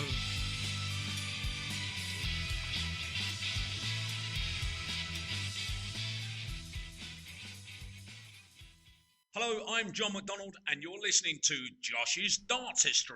Okay, Josh, before we move away from the action on the board, since we last recorded, we've had some Pro Tour events, haven't we? We've had PC 5 and 6 and a European Tour event. Yeah, I mean, the European Tour and the Players' Championship is brilliant for the neutral to be out watch that over the weekend. You see some of the lesser names. The standard's been unbelievable. We've had 14 9-darters now over the course of 2020 so far, whether that be on TV, the Pro Tour, Euro Tour. Madness. It's going to cost the PDC a lot of money in gold pins come the end of the year. They have to reinvest, I think. But yeah, we had amazing standard over the last Players' Championship weekend. We saw Peter Wright set a new broadcast record average against Ratajski last year, 123 I think it was, and he almost broke that in Players' Championship 5 against Adrian Gray. 120 in the end for Peter Wright, but he was in tremendous form throughout the weekend and played Gerwyn Price in an absolutely amazing final. 8-6 Peter ran out, the winner. The first 13 legs all went with throw. Price was sat on tops to make it 14 holes of throw, and Wright took out 170 to win it. 109 averages apiece in the final. Amazing standard, ridiculous really over the course of the day. We mentioned there Gerwyn Price losing out in the final despite averaging 109, but he made amends the following day, beating Michael van Gerwen in the final 8-7. Now, we mentioned Michael and Gerwyn meeting in the UK Open final. This was Gerwyn's just second career victory over Van Gerwen. Van Gerwen's wait for a title continued after that, but as we've mentioned now, he has broken that duck since, but a tremendous final. I think Van Gerwen was on a double to win it, and Price took out 94 on the ball. So brilliant way to win it for Gerwyn Price. That's his second title. Well, that's his first title of the year. A week later, he secured his second title of the year, John, winning the first European Tour event of the year at the Belgian Darts Championship, the inaugural Belgian Darts Championship. We usually always see Michael van Gerwen clean up in the first Euro Tour of the year. For the last 6 years, he's won the first Euro Tour event. Not this year, because he lost to Michael Smith in the last 16. Big win for Michael Smith, who also beat Peter Wright en route to the final. But Gerwyn Price was a dominant force throughout that final. 8-3 winner. As I mentioned, 3 consecutive finals for Gerwyn throughout this little Pro Tour sequence, and 2 titles for him. So he's in terrific form, isn't he? Yeah, he certainly is. And that, just looking back on the Players' Championship results, Players' Championship 6, as you mentioned there, Gerwyn Price beating Michael van Gerwen in the final. It's just another instalment, Josh, isn't it, in this rivalry that is quickly becoming the hottest rivalry in darts. It really is. I mean, their matches never disappoint, certainly not over the last 5 or 6 months anyway. Yes, Michael is still the dominant force in terms of the overall head-to-head. That's 20-2, but I think we have to factor in that Gerwyn's a different player than he was even 18 months ago now. He's a different animal. Their last 8 or 9 games have been so tight, and I don't see that changing. I think Gerwyn's not fearful of Michael. I think Michael respects that. He always seems to enjoy playing Gerwyn Price. They're both not afraid to give it a little bit of something. I find it fascinating when more with Gerwyn Price than Michael van Gerwen. Gerwyn Price obviously has this this aura of and this reputation for being quite feisty and aggressive on stage. Whenever he plays Michael van Gerwen, I feel he's not as aggressive and in terms of celebrating his darts, and I think that comes down to a mutual respect between the two of them. I think he's more controlled against Van Gerwen. I don't think I don't think Gerwyn Price wants to sort of lose it mentally and over celebrate too much. He knows that Michael is a very, very, very good player. He wants to try and emulate what Michael's done in the game, and I just think he holds back a little bit, more out of respect than anything else, Josh. Yeah, I think that's a good point. I also think you don't want to make Michael van Gerwen angry. No, of course. And if you're beating Michael van Gerwen, obviously it's brilliant, but you don't want to prod him and make him angry. You know, Gerwyn Price, he showed a little bit of emotion in the UK Open final, but as you mentioned, he did try to control it. It's just a fine line between holding it in and releasing it too early and becoming. But I do think they get on very well as well. You know, there's always a warm embrace before the game, after the game, lots of hugs and shaking hands and a bit of banter on stage. You know, there's always whispering in each other's ear at the end of a game and a few laughs and a few jokes. And again, I think that shows the mutual respect they have for each other. Yeah, it's good for the sport, isn't it? Obviously, on the hockey, they're enemies. They want to beat each other desperately. Off the board, they're good friends and they have a lot of respect for each other. And I think that's what it's all about. And Gerwyn Price is only, 34, but he's relatively a newcomer in darts. He's only been on the tour for 6-7 years now. Michael van Gerwen, only 30 years old. These two could be having a rivalry at the top of the sport for the next decade at least. So it's really interesting for darts fans. Okay, well that is your Pro Tour update. Congratulations to all the winners, and we look forward to more events as they happen. Hi, it's Adrian Lewis, and you're listening to Josh's Dartistry podcast. Right then, Josh, as we mentioned at the top of the show, you haven't gotten away with it. Neil very kindly popped in earlier on this morning for us to record episode 22 of Challenge Josh. Didn't let you off the hook. And should we look and see how you got on? Yeah, thanks for that, Neil. You know, I was looking forward to a nice relaxing start to my Wednesday morning, and then you turn up and put me under pressure. Thank you for that. Okay, let's find out how Josh got on.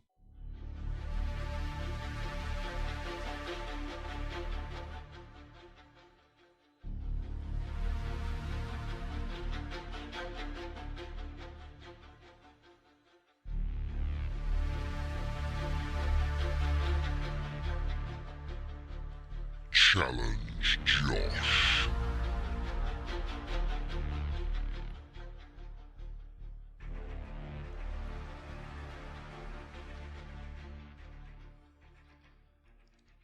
Okay, folks, you know what that music means. It is time for this episode's instalment of Challenge Josh. As we mentioned earlier, this is a pre-record. Neil's got a hot foot it out of the county. He's away on business, but Neil's very kindly joined us first thing this morning so we can record Challenge Josh. Neil, good morning. Good morning, John. Good morning, Josh. Morning, Neil. Hey, how are you today? All right, you're jumping in the car soon, aren't you, and heading north? I am heading up north. There's a small matter of a game at Anfield this evening. Hang on, I said you're away on business. You can't put the Liverpool tickets on the expense account. Then I am heading to Sheffield on business. Okay, good. So, Josh, you thought you got away with it this week. You thought there'd be no Neil for Challenge Josh, but he very kindly offered to come round and do a pre-record. How'd you feel about that? Yeah, very accommodating of Neil, isn't it? Yeah, he's very committed to the cause, Josh. I'm quite impressed. A little bit too committed for my liking. So it's lovely to have you here, Neil. It's very early in the morning for us to be recording. Normally we're night owls, aren't we? And we record in the evening. Indeed, it's early for Josh anyway. It is, yeah. I'm a little bit overawed by it. Early for all of us. I had to get up early this morning and set up all the equipment, but it's going to be worth it, Neil, for Challenge Josh. We couldn't go an episode without Challenge Josh. So, Neil, let's hand it over to you, resident quizmaster. Here we go with Challenge Josh. So, very topical. Can you guess what we are going to be focusing on today? I'll take a stab in the dark. Go on then. UK Open? Correct. Hey, UK Open. So that is a tournament, Josh, that is obviously at the forefront of our minds. I reckon your knowledge on the tournament should be pretty good. It's a tournament I enjoy. I like it, but live blogging on it. I'd be very surprised if you didn't get full marks. I'm expecting 15 out of 15 if I'm honest. I'll take 13 or 12. Last episode, Neil, I think he crashed and burned a little bit. He got 14. Was it 14? I only got the last one wrong. I'm thinking of the previous episode. He did very well. Yeah, you did. Yeah, he did well on the Sherrick and Ashton, wasn't it? Sherrick and Ashton one, yeah. Neil, as you always say in football, you always look for little improvements season on season. Exactly. So therefore, if Josh got 14 last time out, he should really be aiming for 15. Yeah, and I think with the questions, I can see him achieving that. Okay, gentlemen, if you're ready, let's start our engines. And here we go with question number 1. Nice and easy start. In which year was the first UK Open held? 2003. 2003, the inaugural UK Open. It's been going for quite a while, Josh. As one of the most favourite tournaments of the calendar for me. The FA Cup of Darts, always something unique. The multi-board format, open draw. Okay, be careful. You might be answering questions that are still to come. Dear. Keep your powder dry. Keep it to yourself. I have a couple of contingency questions, if need. I bet you And do. contingency means hard. So. Yeah, or as I like to call them, grenades. Exactly. Okay, here we go with question number 2. What was the venue for the event between 2003 and 2013? Bolton's Reebok Stadium. Bolton's Reebok Stadium. Correct. Blimey, so it was an outdoor event. No. No. Oh, they held it inside. Yeah. They had like conference rooms and stuff. I thought we were talking like in the middle of the pitch stadium style. That would have been good. I'm not sure in March that would have been. Yeah, imagine he's piddling down. Well, that yeah. What's the outdoor event they hold in Germany? Like at the football arena, is it the Schalke Stadium, isn't it? It was Schalke's. I can't remember. It was that was a World Series event. Was it World Series They also event? did the Dubai Darts Masters outdoors as well. You'd have to. I'd imagine that you have to be careful with that kind of thing, though, because atmospheric conditions, Josh. We don't want wind and deviating the darts across the hockey, do we? Well, in Dubai in particular, that had an impact, but because it was about 40-degree heat, it wasn't too bad. But yeah, I wouldn't recommend outdoor darts. Okay, let's have question number 3. Which 2 players competed in the inaugural UK Open final? You look pained. Yeah, Phil Taylor won it, but I think who he beat. He's not playing now. I thought this was a gimme. So we've already worked out that it was in 2003. Yeah. And you're banking on Taylor winning it. So who did he beat in the final? Shane Burgess. Josh pulls that one out from the darkest depths of his mind. Well done, Josh. Yeah, good answer, Neil. Yeah, but one that I would have expected. I thought he was going to trip up then. I was hoping he was. Okay, we are 3 out of 3. Let's move it on then to question number 4. Who was the sponsor of the inaugural event? Sky Bet. Yep, Sky Bet, the inaugural sponsor. Didn't realise Sky Bet existed in 2003. Exactly. I was surprised when I read that, because that's 17 years ago. Sky Bet been going for that long. Long time. Okay, good. Josh, it's a positive start. It's 4 out of 4. Neil, can we please have question number 5? How many 9 darters have been thrown at the UK Open finals? Topical, very topical. Again, a gimme. I think Josh disagrees with the way he just looked at you across the table there, Neil. So 9 darters. 10. Do you know what? He really frustrates me because he looks like he's got absolutely no clue, and then all of a sudden, without even me realising it, he jumps on the microphone and he's got the answer. I think it's all just a big act. Do you think he's playing games? I do, yeah. Yeah. Because I think he was at home revising last night. No, it came back to me. I wrote an article when Clayton did his 9 darter. It was the 9th, and then obviously Van Gerwen did one more. So it was just a bit of a... So do you know how many of those were actually televised? I think Wes Newton hit one against Lewis, which wasn't. I remember that one. I think the others have all been televised. No, it's actually 8 have been televised. Okay. Wes Newton and Johnny Clayton this year. So the 10 were 4 for Phil Taylor, 2 for Michael van Gerwen, 1 Merthenkin, 1 Gary Anderson, 1 Wes Newton, and 1 Johnny Clayton. Josh, had you taken us up on our offer to enter you into the UK Open qualifiers and get you through to the finals, that could have been you performing a 9 darter on television. It could have been, John. No, it couldn't. I doubt it. Neil, I think going forward for Challenge Josh, what you're going to have to do is pick a subject that isn't, relevant, because I reckon he's done loads of revision in the build up to this. Yeah, well, let's see. If you were to pick, I don't know, a different event, World Series or something, and he wouldn't have all this knowledge. But then he starts to bleat and complain when I add in a couple of controversial subject matters. Okay, 5 out of 5. Let's move it on then to question number 6. To the nearest whole number, what is the highest average to be thrown at the UK Open finals? Phil Taylor. Additional knowledge. Is that a number? Oh, sorry. 118.66, I think it was, against Painter. Great knowledge. He's been revising. He's definitely been revising. What year was that? Or should I not ask that question? Well, let's see if he knows. God, it's quite a while back now. 2012? No, it was 2010. Do you know what the score was in the match? It was either 9-1 or 9-0 to Taylor. It was 9-0. I remember it because whitewash. Before Van Gerwen hit the highest 123. That was the highest televised average before that. Yeah. Fantastic. God, I miss Phil Taylor. Okay, let's have question number 7. In which year did TV coverage move to ITV4? He's looking pained, which probably means he's just going to spring out the answer. Interesting question. Do you know what channel it was on prior to that? Sky Sports. Sky Sports. It was used to be on Sky Sports. 2014.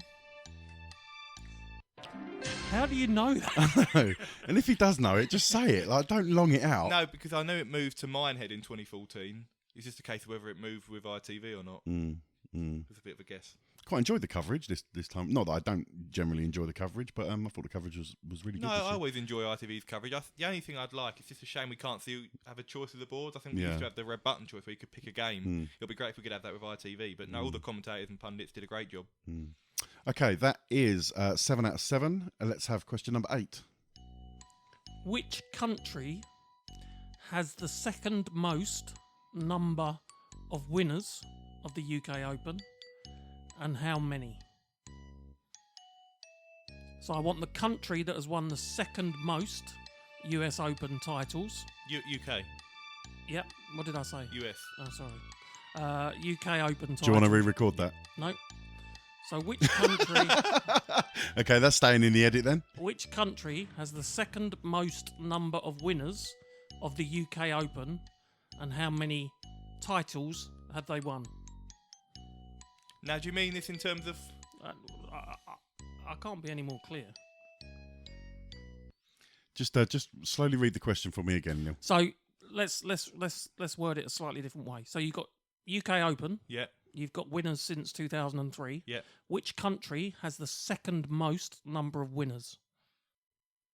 Well, Holland have had 2. England have had No, 5. in terms of number of titles. In terms of number of titles, Yeah. okay. Well, that'll be the Netherlands then. Is it your final answer? How many titles? They've got 5 because Van Gerwen's won 3, Barney's won 2. Okay. And Shelton 6. Oh no! Oh no! That is incorrect. Josh, hang on, Josh. What are you thinking? No, I think I've. If you could speak in the microphone, please. Well, no, Roland Shelton won it as well. I forgot that. So that's 6. Taylor's won it 5 times. Wade's won it twice. That's 7. Lewis has won it 8. Scotland have won it. Anderson, Wright, and Thornton have won it once. So it was the Netherlands. It was 6, and it was the 3 players, which was Van Gerwen, Van Barneveld, and Shelton. So, unfortunately, that's what I said.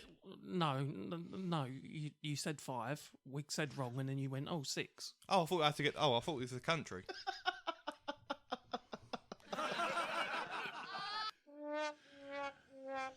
Unfortunately, Josh, that is incorrect. I had a feeling that would catch him out. He has absolutely tied you up in knots there.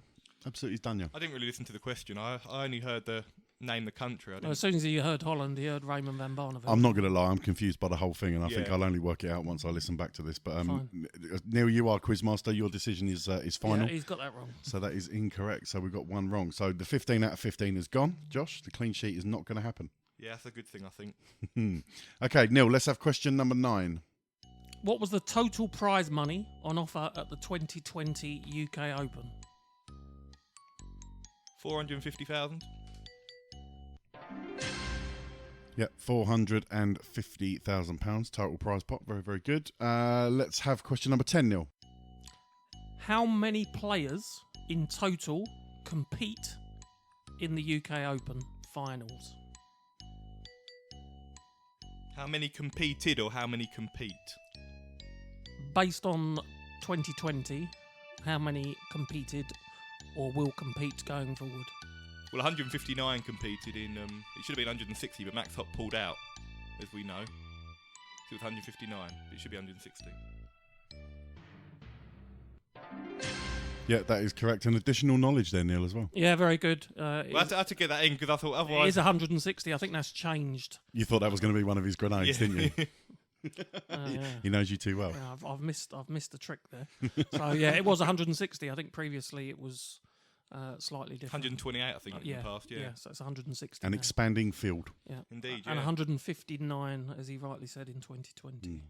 Well done. You could have stepped up and been the third man, Josh, and been the replacement. Well, the 160th player got a bye, but player me would have been the equivalent, wouldn't it? Let's be honest. Okay, Neil, can we please have question number 11? In which round do players ranked 33 to 64 join the UK Open finals?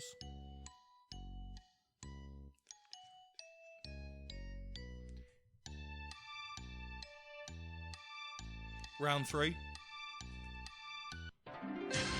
Yep, third round. That is correct. Well done, Josh. Well done. Okay, still just the one wrong. Question 8 you got wrong. Let's move it on to question number 12. The UK Open has been held in the month of March since 2014, which I think is when the switch of venue was, and the switch of TV coverage. In which month was it previously held? June. Absolutely no hesitation, Neil. Straight in. Yeah, sometimes I write these questions and I think, that one might trip him up, that one might trip him up, and he surprises me. And then on some of the easier ones, he does trip up. I used to love watching it in the summer. I always used to remember like the football was on, the UK Open was on. What football was on in June? World Cup, Euros. Once every 2 years. Arsenal in the into 2, Bob. All right, let's not do that, shall we? Let's leave football alone. Why is that then? Listen, the season ended months ago. Let's and what with the coronavirus outbreak, I'm sure it's going to end early anyway. So, okay, let's move it on. Unlucky for some. Question number 13. What was significant about Michael van Gerwen's defeat in the third round in 2018? Did he lose to Deswan? Deswan, yeah. Don't give him tips. No, well. Don't help him out. What was significant about that loss in the third round in 2018? Hello. I'll be impressed if he gets this. I kind of know it, but he had like a ridiculous winning streak on ITV. I can't remember how many games it was. I think it was spanning 4 or 5 years at least. Something like 70 games. What, they hadn't lost a game on ITV? Live game on ITV. It was about 70 games. 60 or 70 games in between that, I think. Okay, so your answer is it brought to an end the streak, if you like. Neil? He's giving that. Neil, put some flesh on the bones for us. So it was the first time Michael van Gerwen had lost a live match on ITV since the 2014 Players' Championship Finals. Wow. He was unbeaten for 77 live matches on the channel during that period. That is some streak, Josh. Very impressive. I don't think that'll ever be repeated. Very, very good. That's similar to The Undertaker at WrestleMania, Neil. Yeah. Similar to the Invincibles as well, isn't it? Oh, let's not do that. Let's not do that. You keep clinging on to that. Okay, anyway, Josh, that is indeed correct for question number 13. We've got 2 questions left, Neil. Let's see if we can trip him up with question number 14. Who has recorded the lowest average in a UK Open final, and what was that average to the nearest whole number? I read this somewhere on an article. So this is the final, yeah? Yeah, I read this in an article somewhere recently. I cannot remember the name. I cannot remember the average, but I've definitely read it recently. Where my article was, John? quite possibly, because we know that Neil gets most of his questions from your articles, Josh. There's been a few low ones. Cross was low last year against Aspinall. I remember Barry Bates when he lost to Barney. That was a low average. I'll tell you who would have had a low average. John Lowe. Very good. See what I did there? Very clever. See what I did? Neil's not impressed. Okay, Neil, can you... I'm going to go with Barry Bates. Barry Bates. In 2006 against Barney. 83. That is correct. And there's an absolute fist pump in the air by Josh. He did get the year wrong because it was 2007. Right. And I think he's questioning whether... No, Barry Bates was 2006. Well, I'll check that afterwards. But it was Stewards? It was Barry Bates, and it was 82.98 when he lost to Raymond van Barneveld. Very, very good knowledge, Josh. Very good. I'm impressed with that. Pulled that one out of the bag. Okay, let's have the final question, Neil. Question number 15. How many times has a Scottish player reached the UK Open final? He's doing some rough workings on his notepad. Just repeat the question for me, Neil, please. How many times has a Scottish player reached the UK Open final? How many times has a Scottish player reached the UK Open final? Very straightforward.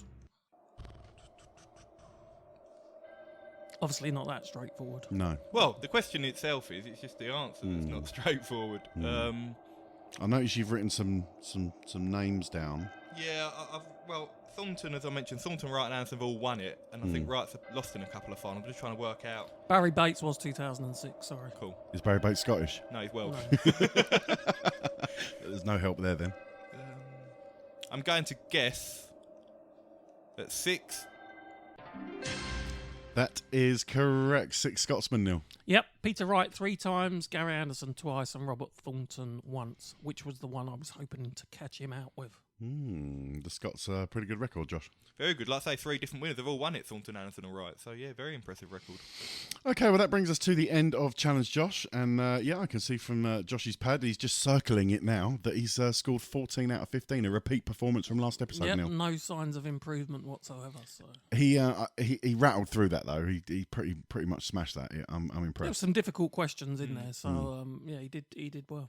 Josh, pleased with that? Yeah, I got a bit lucky with a couple of questions, but I'm a bit annoyed with the one I got wrong because I remember Shelton winning it. I was a bit too. Neil mentioned Barney, it threw me off. Not the first time you've been a bit too, eager, throwing an answer out without really sort of taking it all in. It was my mind games mentioning Barney. I live on the edge. I'm impulsive, John. It started that cloud in his head. I live on the edge. That's quote of the year for me. Josh Gorton, I live on the edge. I'm impulsive. What can I say?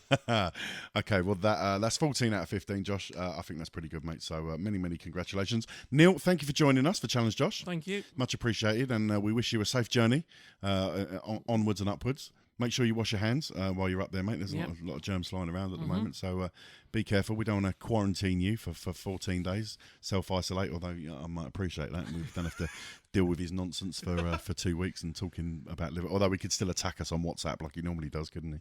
Indeed. I've not attacked anybody. Yeah, I'm very sensitive in losing situations. Okay. Anyway, listen, thanks, Neil. Thanks for coming in. We really appreciate that. All right, thank you. Safe journey. Enjoy the show. Cheers. We look forward to seeing you next episode.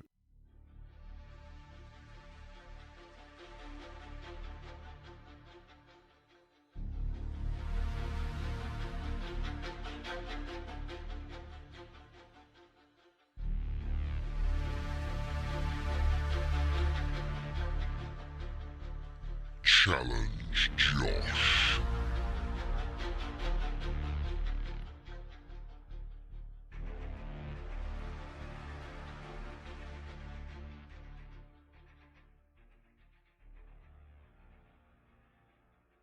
Well, there you have it. 14 out of 15. A good return, Josh, from me. Yeah, I'm really pleased with that, John. The one I got wrong is frustrating because I do remember Roland Shelton winning it. I think the mention of Barney got me a little bit... Barney put you in a bit of a spin. You went all bandy-legged at the mention of Barney. The romanticism of it and reflecting on his previous triumphs got to me. Gives me an opportunity to play that piece of music. I've not played that in a while. Now Barney's not competing so much. We don't get the opportunity to mention him so much anymore. How is Barney? How's he getting on, Josh? You heard anything from Barney lately? He's still playing on the exhibition circuit. He's got a lot of exhibitions lined up with Phil Taylor. I think the Icons of Darts are going to play about 8 or 9 instalments around the country over the next year or so. Wayne Mardle's on that same tour. We've got to see Fallon Sherrock on the same night. So, yeah, he's still playing on the exhibition circuit. I think he's enjoying his retirement. I think he's still doing the odd bit of punditry work with RTL7, the Dutch broadcaster, but probably just enjoying a bit of time away from the limelight. We've got a question coming up at the end of the show from one of our listeners, and I would bet that Raymond van Barnevel's name is going to be mentioned in our answers to that question. I cannot confirm or deny, but you might be right. Okay, well done, Josh. 14 out of 15 for Challenge Josh. Many congratulations. Thank you, John. Hi, this is John Lowe, and you're listening to Josh's Dartistry. Right then, Josh, let's get some news.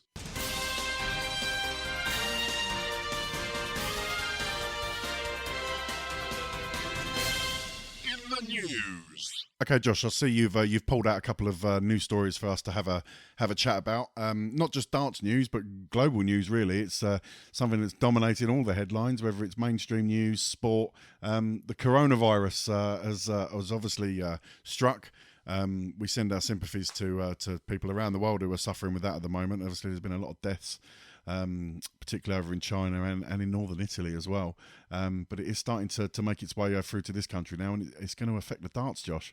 Yeah, disappointing. As you mentioned, John, I mean, there's a lot more significant impact of the coronavirus, and it kind of puts sport into perspective a little bit, doesn't it? But it has had the impact on the darts calendar, and in particular the European Tour. The PDC announced yesterday that they're going to postpone 2 European Tour events in the coming weeks, and they are the European Darts Open from Leverkusen, that was due to take place on March the 27th to the 29th, and also the German Darts Grand Prix, which was going to be held in Munich. That was at the start of April. Both of those events have been postponed until further notice after advice from the federal government within Germany. So disappointing news.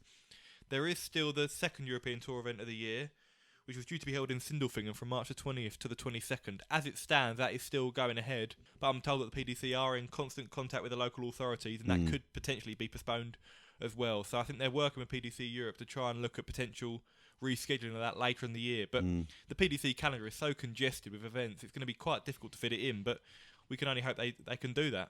I know the PDC decreed over the weekend that handshakes were not obligatory during the UK Open, but I didn't see many players taking notice of that. There was plenty of handshakes and hugging and all sorts going on over the weekend, Josh. Yeah, I don't think the players were too concerned. I mean, it does make me laugh when they issue the kind of safe, not just the PDC, but just in general, when they're saying about, when you've gone to the toilet, please wash your hands. I mean, that's just basic hygiene, isn't it? I mean, we should all be doing that regardless. You'd hope people are doing that regardless, yeah. But no, I think the guys are all looking after themselves as best they can, and you just got to hope you're not unfortunate and you get it. But fingers crossed, I think we have had growing cases in the UK, haven't we, over the last few days? I think it seems to up be to getting 373 as far as yesterday. And about 6 deaths now in the sort of, the elderly and vulnerable, unfortunately. Yeah, we've seen it a lot in Italy. That's having a massive impact. I think they're suspending all sport until April now in Italy, and it's having a growing impact on the Champions League. A lot of games being played behind closed doors in the Premier League. Arsenal today against Man City postponed due to Arsenal players coming in contact with the Olympiacos owner who has contracted coronavirus. So it's having a big impact. Let's just hope it's not too long term. Do we have any darts events in Italy? Is there anything on the European Tour or even the BDO that take place in Italy off the top of your head, Josh? There are events in the BDO that happen in Italy. I think the Italian Open, I don't know when that's scheduled for, but in the PDC there aren't any events in Italy yet, so it shouldn't have too much of an impact there. But I think it's becoming, I think I read a report that's saying in the UK it could be in our peak within a fortnight's time or so. So we'll have to wait and see. But as of yet, no Premier League events are affected, but Rotterdam potentially could be in jeopardy. That's what I'm fearing. So we'll have to just wait and see on that one. Yeah, we will. We'll see what happens, and any news we get, we'll bring it to you straight away. Keep your eye on Josh's Twitter feed for that, at Josh's Dartistry. Josh, we've also got health news, haven't we? Regarding Andy Fordham, had a trip to hospital recently, unfortunately. Yeah, not good news. Unfortunately, Andy has been in hospital, suspected abdominal infection. His wife posted on social media. She's been keeping us all updated about Andy's condition. He's been in for almost a couple of weeks now, but she did post yesterday that he's feeling a lot better. They're hoping that they've found the blockage and he can hopefully come home soon. So fingers crossed he's on the mend, and hopefully we wish Andy very well. Okay, any more news stories for us, Josh? No, that is all for this episode, John.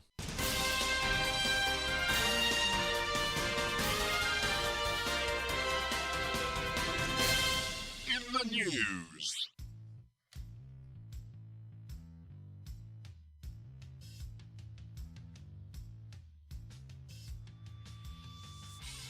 You're listening to Josh's Dartistry. Don't forget, you can check us out on Facebook by going to the Josh's Dartistry page. You can follow us on Twitter at Josh's Dartistry, or go to the website www.joshisdartistry.com for all the latest news and insight into the world of darts. You can also leave us a comment or a question via our voicemail box. Just call 07739 738 329 and leave us a message, and we may play it live on air. Now back to the show.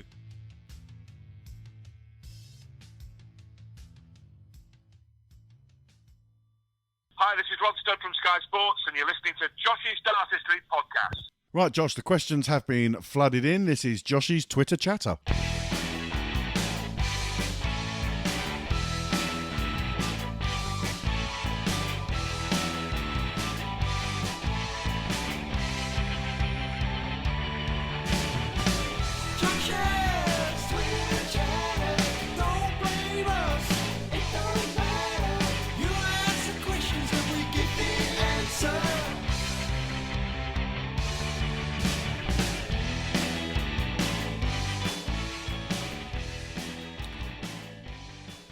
Right then, Josh, the questions have been coming in thick and fast from the JDP listeners. Thanks for your questions. We always appreciate them.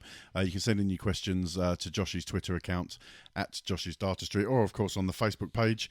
Let's start with this one. This is a cheeky one from our friend Chris, aka Oki Balboa. He's got a question. When you tape the podcast, is there alcohol involved? Now, I saw you replied directly to him, Josh, and said, "What are you trying to say?" Do you think he's being critical of our opinions? I couldn't possibly comment. I mean, Oki's renowned for having a few opinions of himself, so... Really? You do surprise me. To be fair, we always need a bit of alcohol after the recording, don't we, usually? Well, normally we record in the evening, don't we? And we might have something to eat later on. Well, I'm driving home, so I can't drink. Yeah, and Neil's not a drinker, and neither am I. So, No. and we're recording in the morning today, so it's coffees all round this morning, Josh. There's been no alcohol taken at all this morning. No, not indeed. I'm on the Diet Coke, so yeah. In answer to your question, Oki, no. No, there's no alcohol taken, but thanks for your question, Oki. We'll have to get Oki back on the show soon, have a chat, see what's going down BDO-wise. He is our resident BDO expert, so... Oki, stand by your phone, mate. We might be giving you a buzz in the not-too-distant future. Okay, let's move it on. Rickard at the Irish Blur. Any currently retired players you think will return to the pro circuit? Phil seems interested. Ray certainly doesn't. And Wayne is adamant he won't, for a few examples. Some people just cope with letting the game go better, I suppose. Josh, what do you reckon? Any retired players you think will return to the pro circuit? It's an interesting one. I think it's always very difficult when you retire to come back. I mean, players tend to retire as well due to age. Sometimes it's injury or... I mean, Wayne retired quite young, didn't he? And he still plays on the exhibition circuit, but he said previously he's got no interest in returning because he enjoys his punditry work, his exhibition work. I really don't think Barney's going to return. No. And Phil mentioned about trying to enter a few of the UK Open qualifiers, didn't he? He said he still... I can imagine Phil, if anyone was going to, he would... I think he still had the buzz... Miss the buzz of competing. Phil seems to be the one that mentions it more than anyone else, doesn't he? He does, and he referenced trying to maybe enter the UK Open qualifiers because obviously he can't enter as a tour card holder now. It was health issues that prevented him from going to the UK Open qualifiers. But he's going to be 60, Phil, this year, so I'd be surprised if he returned, to be honest. That probably fits in quite nicely, Josh, with our next question from Callum on Twitter at FTBL Callum 47. What 8 retired players who can still play would you have for a Legends Masters event? Let's come up with a list, Josh. You've got your pen and paper in front of you. I think there's a few obvious names that we'd all like to see. I'm going to put Taylor, obviously at the top of the shop, probably the most famous retired player. I reckon I know who you might name. You've got to have Raymond van Barneveld, haven't you? The Taylor-Barney rivalry resumed. I think that's a certainty. I think those two would probably be the figureheads of the league if they were to do so. We had the previous League of Legends, didn't we? And some of those players are still active. Hopefully, some aren't. Unfortunately, Eric Bristow was in the League of Legends. Unfortunately, passed away very sadly a couple of years ago. John Lowe competed in it. Keith Stella, whether they'd be considered too old, so to speak, I don't know. I mean, John Part's the top. I'd love to see John Part, but he's still technically... He's not really retired, though, is he, John? No, he's still playing on the Canadian circuit. He tried to win a tour card at Q School, but didn't. I think Wayne Mardle. You'd have to put him in, Wayne, for the entertainment value. Right, so let's go 1 Taylor. Let's go 2 Barney. Let's go 3 Mardle. I think you've got to have Wayne Mardle in there, yeah. 3 Mardle. 4... I'm going Colin Lloyd, former world number 1. Great shout. 2-time major winner. You've got to have Lloydie there. Still heavily involved in the darts. Last time I was at Ali Pali, I bumped into Lloydie, so he's still heavily involved. Does a podcast as well. He does the darts show, yeah, and he does the spotting for Sky Sports with Keith Deller as well. Yeah. So he's at most of the PDC events. You've got to have Colin Lloyd. So we've got Taylor, Barney, Mardle, Lloyd. I don't want to miss any players here. John Lowe for me. I'd like an older statesman in there. Yeah, we'll put John Lowe in. John Lowe, I'd love to see him involved in that. So that's our top 5. What else are you going to throw in, Josh? Do you have Keith Deller in there? Keith's a great shout. I think Keith's a good shout. Keith's a great shout. 1983 world champ, the famous 138 to beat Bristow. Yeah, let's throw him in there. Let's throw him. So we got Taylor, we got Barney, we got Mardle, we got John Lowe, we got Lloyd and Keith Deller. Where else are you going? What about Peter Manley? Do you fancy a bit of Peter Manley? Peter One Dart Manley. We've got to have Peter Manley. Is he not still active on the? Well, anywhere. He competed in Q School for one day, I think. He was on the list for the entire tournament. Yeah, this year. Okay. But I don't think he was ever really seriously thinking about coming back, making a full-time return. But he's still active on the exhibition circuit as well. I think that'd be quite a popular move. Terry Jenkins. Terry the Bull, yeah.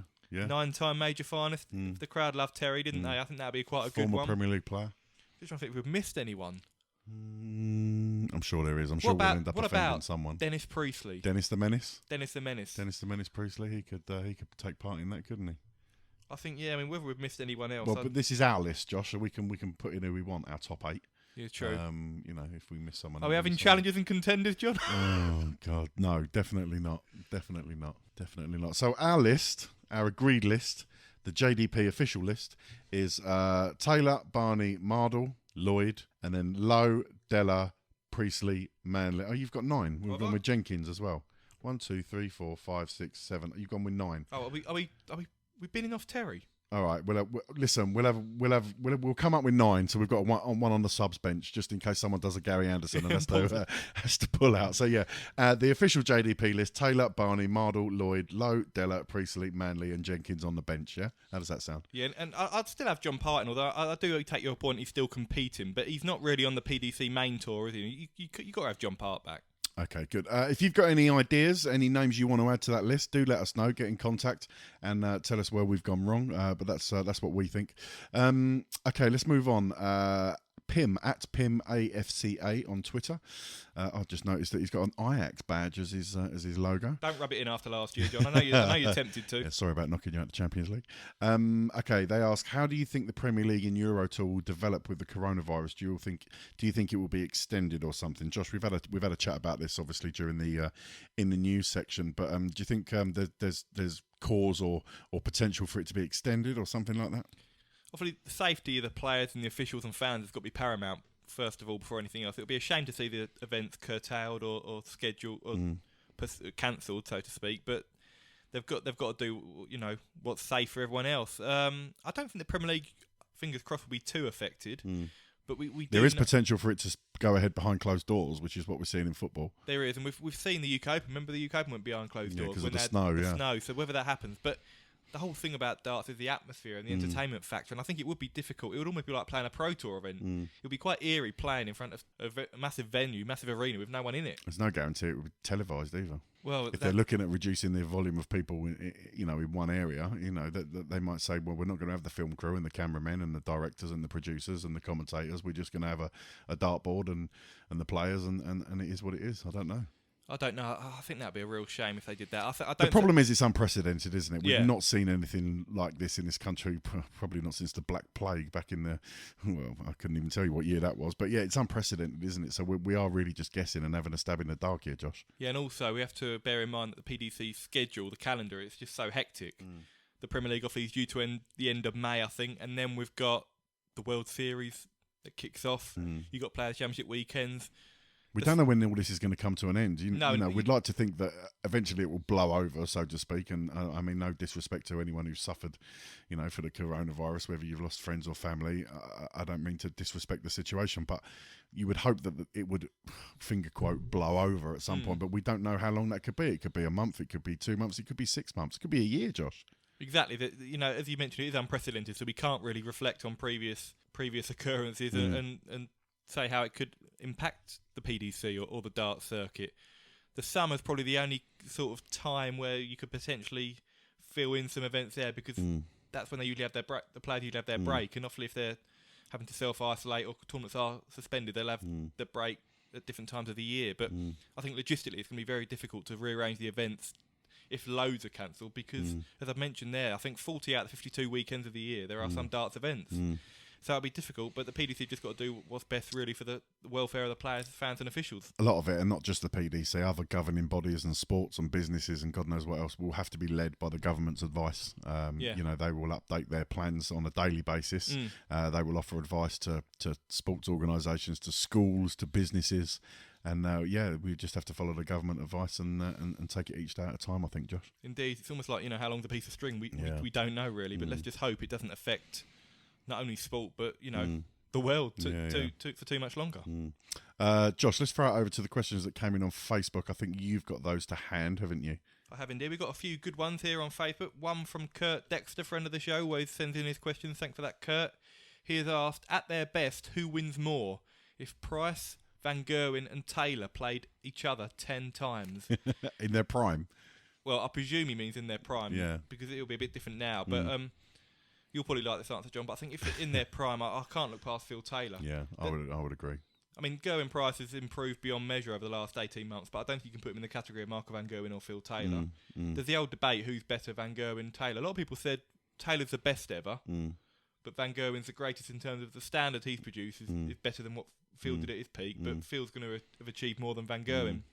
Personally, I still think if they're at their prime, I still give Taylor the edge, just because I think mentally he was a level above everyone else.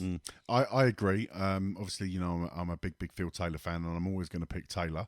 The only caveat I would add to that in favour of Michael van Gerwen is now the schedule is so much tougher than it was in terms of the number of events that they have to play, in terms of the air miles that they have to achieve to get around the world to all of these tournaments.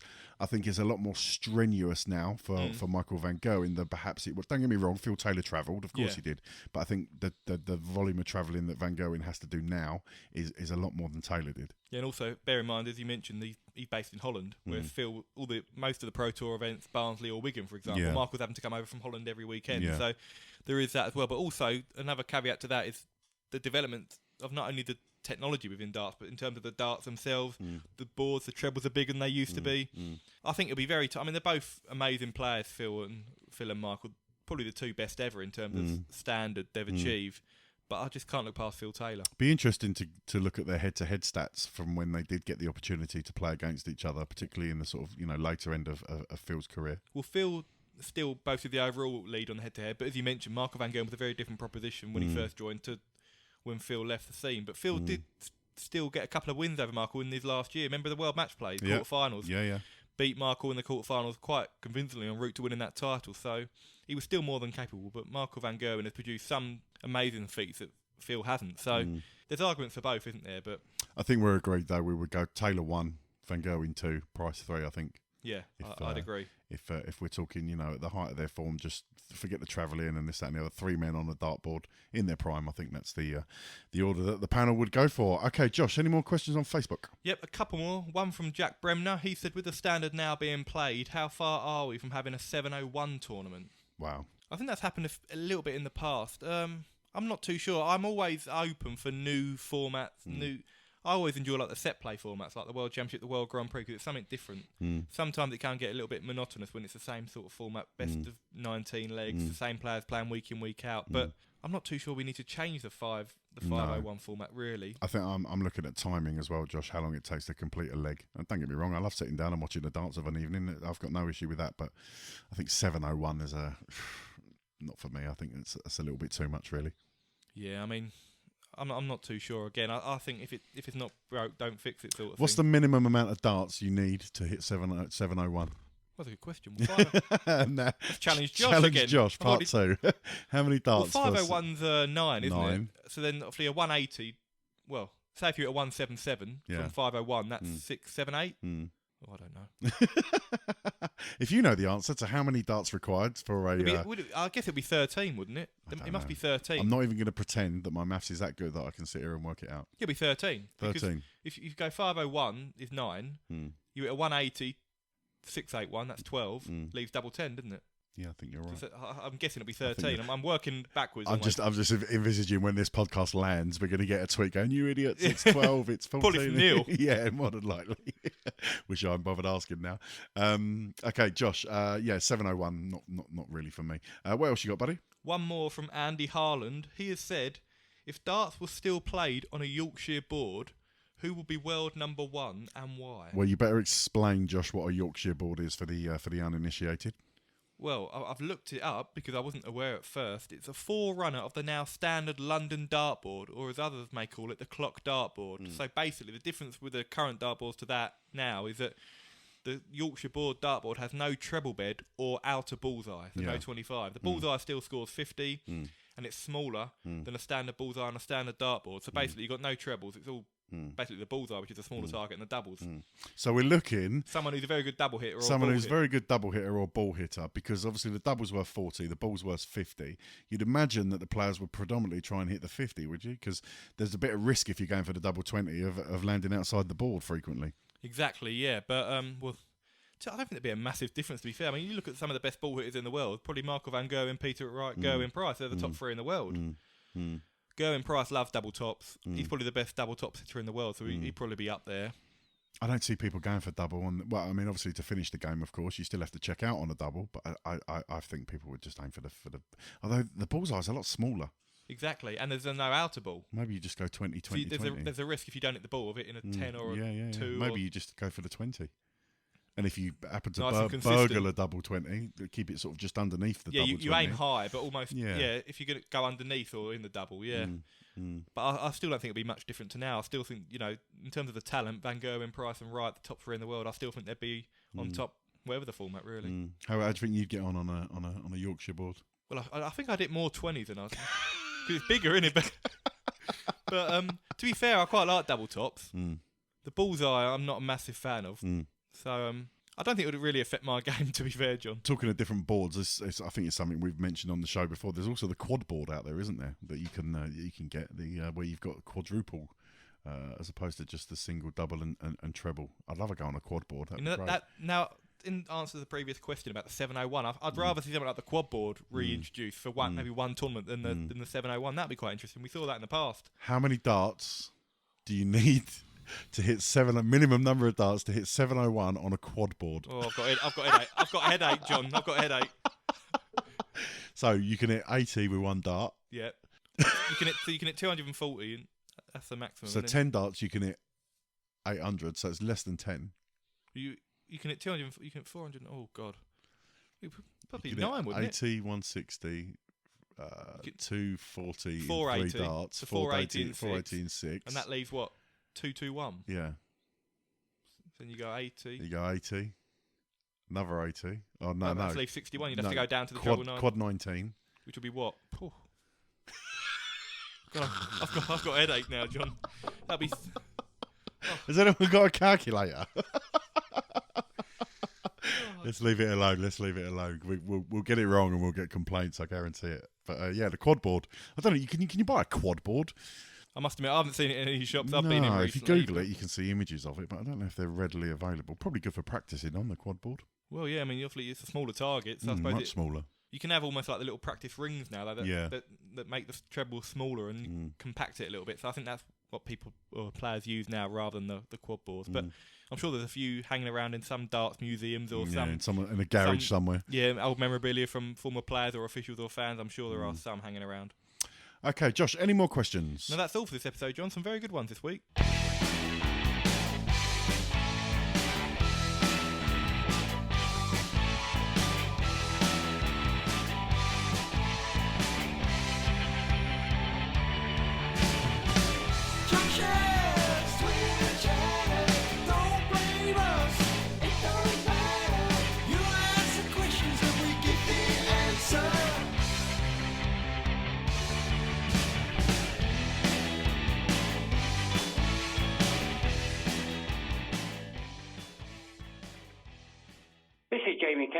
And you're listening to Josh's Dartistry. Okay, Josh, that neatly brings us to the end of the show.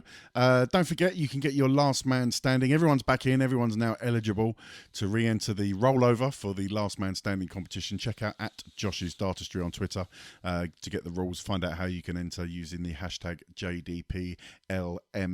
Josh, what you got planned for the rest of the week? Anything exciting going down? Not too much. I'm back at work over the weekend on the football, which should be good. We've got Tottenham Man U, haven't we, on Sunday? We have. West Ham Wolves, I think I'm doing that. If they go ahead, you never know. Yeah, if they go ahead. Arsenal Man City game tonight's been called off, Josh, because of the coronavirus. Arsenal players self-isolating since they came into contact with the Olympiacos and Nottingham Forest owner. Yeah, hopefully a few of our defenders can self-isolate for it. No, Josh. No, to be fair, listen, we're doing okay. We've picked up 3 wins on the bounce over the last few weeks. I still think we were a bit too short to get Champions League football, top 4, top 5, but it's nice to see us play a little bit of passion and a little bit of organisation. So yeah, we will see. Enjoyed that, Josh. I think flying solo again. It's not the first time we've recorded without Neil. Streamlined, nice and efficient. The show's not dragged on for too long. Maybe it's the way forward. No, it's good fun. I mean, obviously Neil's always good value, but there's a lot less moaning. I noticed. A lot less moaning, a lot less referencing Liverpool. That's always a good thing. You know, sickening comments about. Well, if we'd have been mentioning night 6 in Liverpool, every time we'd have mentioned it, there'd have been some sort of jibe about Liverpool. Surprised he's not going. Actually, surprised he's not got tickets for the darts. It's a poor show considering he'd be down there. Yeah. He prides himself on visiting Liverpool a lot, especially this season. Now they're going to win something. He's made a point of getting. Never used to go to Anfield, and now he's been there sort of 7-8 times this year. Yeah, he's like a tourist when he goes. There's about 18 photos uploaded on WhatsApp or Facebook, isn't there? I can't wait till he hears this podcast. The old WhatsApp's going to be going 10 to the dozen. He might not be on the next episode. He might have resigned. Okay, well, that is episode 22 of the Josh's Dartistry podcast in the bag. Once again, Josh, thanks to Dan Dawson. Indeed, yeah. For coming on the show. Always great to talk to Dan and get his insight on things. Check us out on all the social media pages. Download us on all your favourite podcast apps. Leave a review if you can, particularly on Apple Podcasts. That would be great. A 5-star review always helps. Retweet the tweets. Spread the word about the Josh's Dartistry podcast.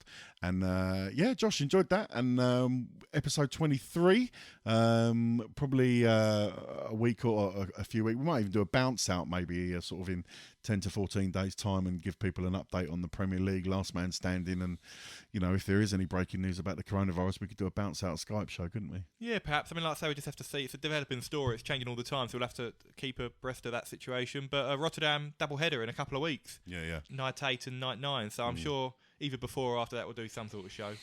Okay, Josh, thanks for your time. Thank you, John. And we'll see you soon.